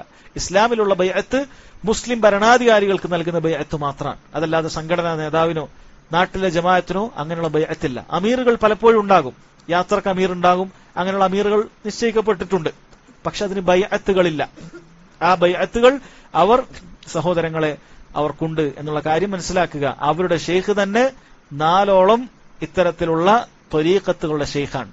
അദ്ദേഹം ഒരുപാട് ആളുകൾക്ക് അതിന്റെ ബൈഅത്തുകളും നടത്തിയിട്ടുണ്ട് എന്ന് നമ്മൾ ആമുഖത്തിൽ വായിച്ചിട്ടുണ്ട്. ഇനി ഇവരുടെ ബിദ്അത്തുകൾ പറയുകയാണെങ്കിൽ ധാരാളം കണക്കിനുണ്ട്. ഒന്നാമത് ഇവർ ബിദ്അത്തുകളെ എതിർക്കാത്ത ആളുകളായതുകൊണ്ട് ഇവർക്ക് ബിദ്അത്ത് ഉണ്ട് എന്ന് പ്രത്യേകം പറയുന്നതിൽ അർത്ഥമില്ല. ഇവരെല്ലാ ബിദ്അത്തുകളും ഇവർക്ക് യാതൊരു കുഴപ്പമില്ല. നമ്മൾ നേരത്തെ വായിച്ചതാണ്. ഇവരുടെ സ്റ്റേറ്റ് അമീർ തന്നെ റാത്തീബും മൗലൂദും ഒക്കെ വീട്ടിൽ കഴിക്കുകയും ആലിമീങ്ങളെയും മറ്റൊക്കെ വിളിച്ച് ഭക്ഷണം കൊടുക്കുകയൊക്കെ ചെയ്യുന്ന ആൾക്കാരാണ്. റാത്തീബിലും മൗലൂദിലൊക്കെ ഉള്ള പോലത്തെ ബിദ്അത്തുകൾ പലതും താഴെ ബാക്കിയുള്ളതിൽ വരുള്ളൂ, അല്ലെ? ബാക്കിയുള്ള പല ബിദ്അത്തുകളിലും ഷിർക്ക് കലർന്ന വാക്കുകളൊക്കെ കുറവാണ്. അതുകൊണ്ട് ബിദ്അത്തുകൾ എന്ന് പറയുന്നത് ഇവരുടെ ഒരു വലിയ വിഷയത്തിൽപ്പെട്ട കാര്യമൊന്നുമല്ല. ഇവർ തന്നെ അതിനെല്ലാം കൂടിക്കൊടുക്കുകയും ഒക്കെ ചെയ്യുന്ന ആളുകളാണ് എന്ന് മനസ്സിലാക്കുക. സഹോദരങ്ങളെ, നമ്മൾ ഈ പറഞ്ഞ കാര്യം ആമുഖത്തിൽ പറഞ്ഞതുപോലെ നമ്മളെ സംബന്ധിച്ചിടത്തോളം നല്ലവരായ മുസ്ലിമീങ്ങളായ സഹോദരങ്ങൾ, ചെറുപ്പക്കാർ, യുവാക്കൾ ദീൻ അന്വേഷിച്ച് ദീൻ മനസ്സിലാക്കി ദീനിലേക്ക് മടങ്ങണമെന്ന് ആഗ്രഹിക്കുന്ന സമയത്ത് ഇത്തരം പിഴച്ച കക്ഷികളിലേക്ക് അവർ ഒരിക്കലും വീണുപോകാൻ പാടില്ല. പലരെയും ഖേദത്തോടെ നമുക്ക് അങ്ങനെ കാണേണ്ടി വന്നിട്ടുണ്ട്. ജീവിതത്തിന്റെ ഒരു കാലഘട്ടങ്ങളിൽ ഒരുപാട് ഹറാമുകളിലും വൻപാപങ്ങളിലും ഒക്കെ ജീവിച്ചിട്ട് പിന്നീട് അവർ മാറിയെത്തിയത് ഇത്തരം കക്ഷികളിലേക്കാണ്. യഥാർത്ഥത്തിൽ മഅസിയത്തിൽ നിന്നും ബിദ്അത്തിലേക്ക് എത്തി എന്നല്ലാതെ യഥാർത്ഥ മാർഗത്തിൽ അപ്പോഴും എത്തിയിട്ടില്ല. കാര്യങ്ങൾ പറഞ്ഞു കൊടുക്കുമ്പോൾ കാര്യങ്ങൾ കേൾക്കാൻ കൂട്ടാക്കുകയില്ല. എനിക്കങ്ങനെ മനസ്സിൽ തോന്നുന്നുണ്ട്, ഇതാണ് ശരിയെന്ന് എനിക്ക് തോന്നുന്നു, ഇങ്ങനെ ബാലിശമായ കാര്യങ്ങൾ പറയുക എന്നല്ലാതെ ഇവരുടെ ഗ്രന്ഥങ്ങളിലുള്ള പിഴവുകൾ, തൗഹീദിലുള്ള പിഴവുകൾ, സുന്നത്തിലുള്ള പിഴവുകൾ, സലഫു സാലിഹ്യങ്ങളെ മൻഹജിൽ, സലഫി മൻഹജിൽ മുറുകെ പിടിക്കാത്തത്, അതിന്റെ പിഴവുകൾ പറഞ്ഞു കൊടുക്കുമ്പോൾ അവർക്ക് മനസ്സിലാക്കാൻ സാധിക്കുന്നില്ല. നമ്മൾ ഒരിക്കലും തിരിച്ച് നിങ്ങൾ ഏതെങ്കിലുമൊക്കെ സംഘടനയിലോ ഗ്രൂപ്പിലോ ചേരണമെന്നല്ല പറയുന്നത്. സലഫി മൻഹജ് എന്ന് പറഞ്ഞാൽ ഏതെങ്കിലും സംഘടനക്കോ കക്ഷിക്കോ തീർപ്പ് എഴുതി കൊടുത്ത ഒരു കാര്യമേ അല്ല. മറിച്ച് ഖുർആനും സുന്നത്തും നിങ്ങൾ പഠിക്കുക. നബി സല്ലല്ലാഹു അലൈഹി വസല്ലം സഹാബത്തുകൾ വിശദീകരിച്ചതുപോലെ, മനസ്സിലാക്കിയതുപോലെ താബിഈങ്ങൾ, മുൻഗാമികളായ പണ്ഡിതന്മാർ അത് വിശദീകരിച്ചു തന്നതുപോലെ അത് മനസ്സിലാക്കുക. ഇബാദത്തുകളുടെ വിഷയത്തിലാകട്ടെ, വിശ്വാസങ്ങളുടെ വിഷയത്തിലാകട്ടെ, എല്ലാം നിങ്ങൾ അങ്ങനെ പിൻപറ്റുക. നിങ്ങൾക്ക് യഥാർത്ഥ മാർഗത്തിൽപ്പെട്ട സിറാത്തുൽ മുസ്തഖീമിൽപ്പെട്ട അതിന്റെ ഒരു പേര് മാത്രമാണ് സലഫി എന്ന് പറയുന്നത്. അതല്ലാതെ നിങ്ങൾ സലഫിയാകുക എന്ന് പറഞ്ഞാൽ നിങ്ങൾ ഏതെങ്കിലും ഒരു കക്ഷിയിൽ ചേരുക ഒന്നൊന്നുമല്ല. നിങ്ങൾ സലഫിയാകുക എന്ന് പറഞ്ഞാൽ അതിന്റെ യഥാർത്ഥ അർത്ഥം നിങ്ങൾ നല്ല യഥാർത്ഥത്തിൽ മുസ്ലിം ആകുക, അതല്ലാതെ വേറെ അർത്ഥമില്ല. ഇസ്ലാം എന്ന് പറഞ്ഞാൽ അത് തന്നെയാണ് സലഫിയത്ത് എന്ന് പറയുന്നത്. ഇസ്ലാം വേറെ അതിലൊരു ഉപകക്ഷിയോ മുന്തിയ ജാതിയോ ഒന്നുമല്ല. ഇസ്ലാം യഥാർത്ഥ രൂപത്തിൽ നബി സല്ലല്ലാഹു അലൈഹി വസല്ലം പ്രബോധനം ചെയ്ത രൂപത്തിലേക്ക് മടങ്ങിച്ചെല്ലുക. അത് മടങ്ങിച്ചെല്ലാൻ നബി സല്ലല്ലാഹു അലൈഹി വസല്ലം സഹാബത്ത് കാണിച്ചെന്ന മാതൃക പിൻപറ്റിയാൽ മതി. കാരണം അവരെ അല്ലാഹു തആല പുകഴ്ത്തിയിട്ടുണ്ട്, അവരെ പിൻപറ്റാൻ പറഞ്ഞിട്ടുണ്ട്, അവർ വിശ്വസിച്ചതുപോലെ വിശ്വസിക്കാൻ പറഞ്ഞിട്ടുണ്ട്. അവരാണ് അല്ലാഹു തആല ഏറ്റവും നന്നായി ഭയപ്പെടുകയും മനസ്സിലാക്കുകയും ചെയ്തത്. അവരെ നമുക്ക് മാതൃകയായി നിശ്ചയിച്ചു തന്നിട്ടുണ്ട്. അതിലേക്ക് മടങ്ങുക എന്നത് മാത്രമാണ് ഉദ്ദേശിക്കുന്നത്. അതല്ലാതെ ചില ആളുകൾ തബ്ലീഗിന്റെ തിന്മ പറഞ്ഞു കൊടുക്കുമ്പോൾ നിങ്ങൾ ഇന്ന പ്രസ്ഥാനത്തിൽ തെറ്റുണ്ടല്ലോ. സഹോദര, തെറ്റുണ്ടാകാം. ഞങ്ങളൊരു പ്രസ്ഥാനത്തിലേക്കല്ല നിങ്ങളെ ക്ഷണിക്കുന്നത്. ആ പ്രസ്ഥാനത്തിൽ തെറ്റുണ്ടാകട്ടെ, അവർ ഇന്ന പരിപാടി നടത്തുന്നുണ്ട്, അതിൽ ഇന്ന തെറ്റുണ്ടല്ലോ, അതിൽ അങ്ങനെ തെറ്റുണ്ടല്ലോ, ഓരോ സ്ത്രീകൾക്ക് ഇങ്ങനെ ഹിജാബ് ഇല്ലല്ലോ, നമ്മൾ ഇങ്ങനെ ഉണ്ടല്ലോ, നമ്മൾ ഇങ്ങനെ നന്മ ഉണ്ടാവുമല്ലോ, ഇങ്ങനെ പലതും ഇങ്ങോട്ട് പറയുന്നത് കാണാം. സഹോദര, അതൊന്നും നിനക്ക് നാളെ അള്ളാഹുവിന്റെ അടുക്കൽ ഉപകരിക്കുകയില്ല. നിന്റെ തെറ്റുകൾ ഇന്നാൽ എന്നതാണെന്ന് മനസ്സിലാക്കിയോ അതിൽ ഉറച്ചു നിൽക്കാതെ തെറ്റ് തെറ്റാണെന്ന് മനസ്സിലാക്കിയാൽ ശരിയിലേക്ക് മടങ്ങുക. അതിനൊരു കുറച്ചിലും നിനക്ക് ആവശ്യമില്ല. ഞാൻ വർഷങ്ങൾ ഇതിന്റെ കൂടെ ഉണ്ടായി എന്നൊരു കുറച്ചിൽ നിങ്ങൾക്ക് ആവശ്യമില്ല. അങ്ങനെയുള്ള കുറച്ചിലുകൾ അത് നാളെ അള്ളാഹുവിന്റെ മുന്നിൽ അപമാനിതനാകുന്നതിനേക്കാളും നിസ്സാരമായ കാര്യമാണ് എന്ന് മാത്രം ഓർമ്മപ്പെടുത്തിക്കൊണ്ട് അവസാനിപ്പിക്കുകയാണ്. അല്ലാഹു സുബ്ഹാനഹു വ തആല നമ്മൾ ഈ പറഞ്ഞ കാര്യങ്ങളെല്ലാം സ്വീകരിക്കുകയും ഇതുകൊണ്ട് ധാരാളം ആളുകൾക്ക് ഉപകാരമുണ്ടാക്കുകയും ചെയ്യുമാറാകട്ടെ. اللهم ربنا تقبل منا إنك أنت السميع العليم وتب علينا إنك أنت التواب الرحيم. ربنا آتنا في الدنيا حسنة وفي الآخرة حسنة وقنا عذاب النار. والله تعالى أعلم. وصلى الله على نبينا محمد وعلى آله وصحبه وسلم. سبحانك اللهم وبحمدك أشهد أن لا إله إلا أنت أستغفرك وأتوب إليك.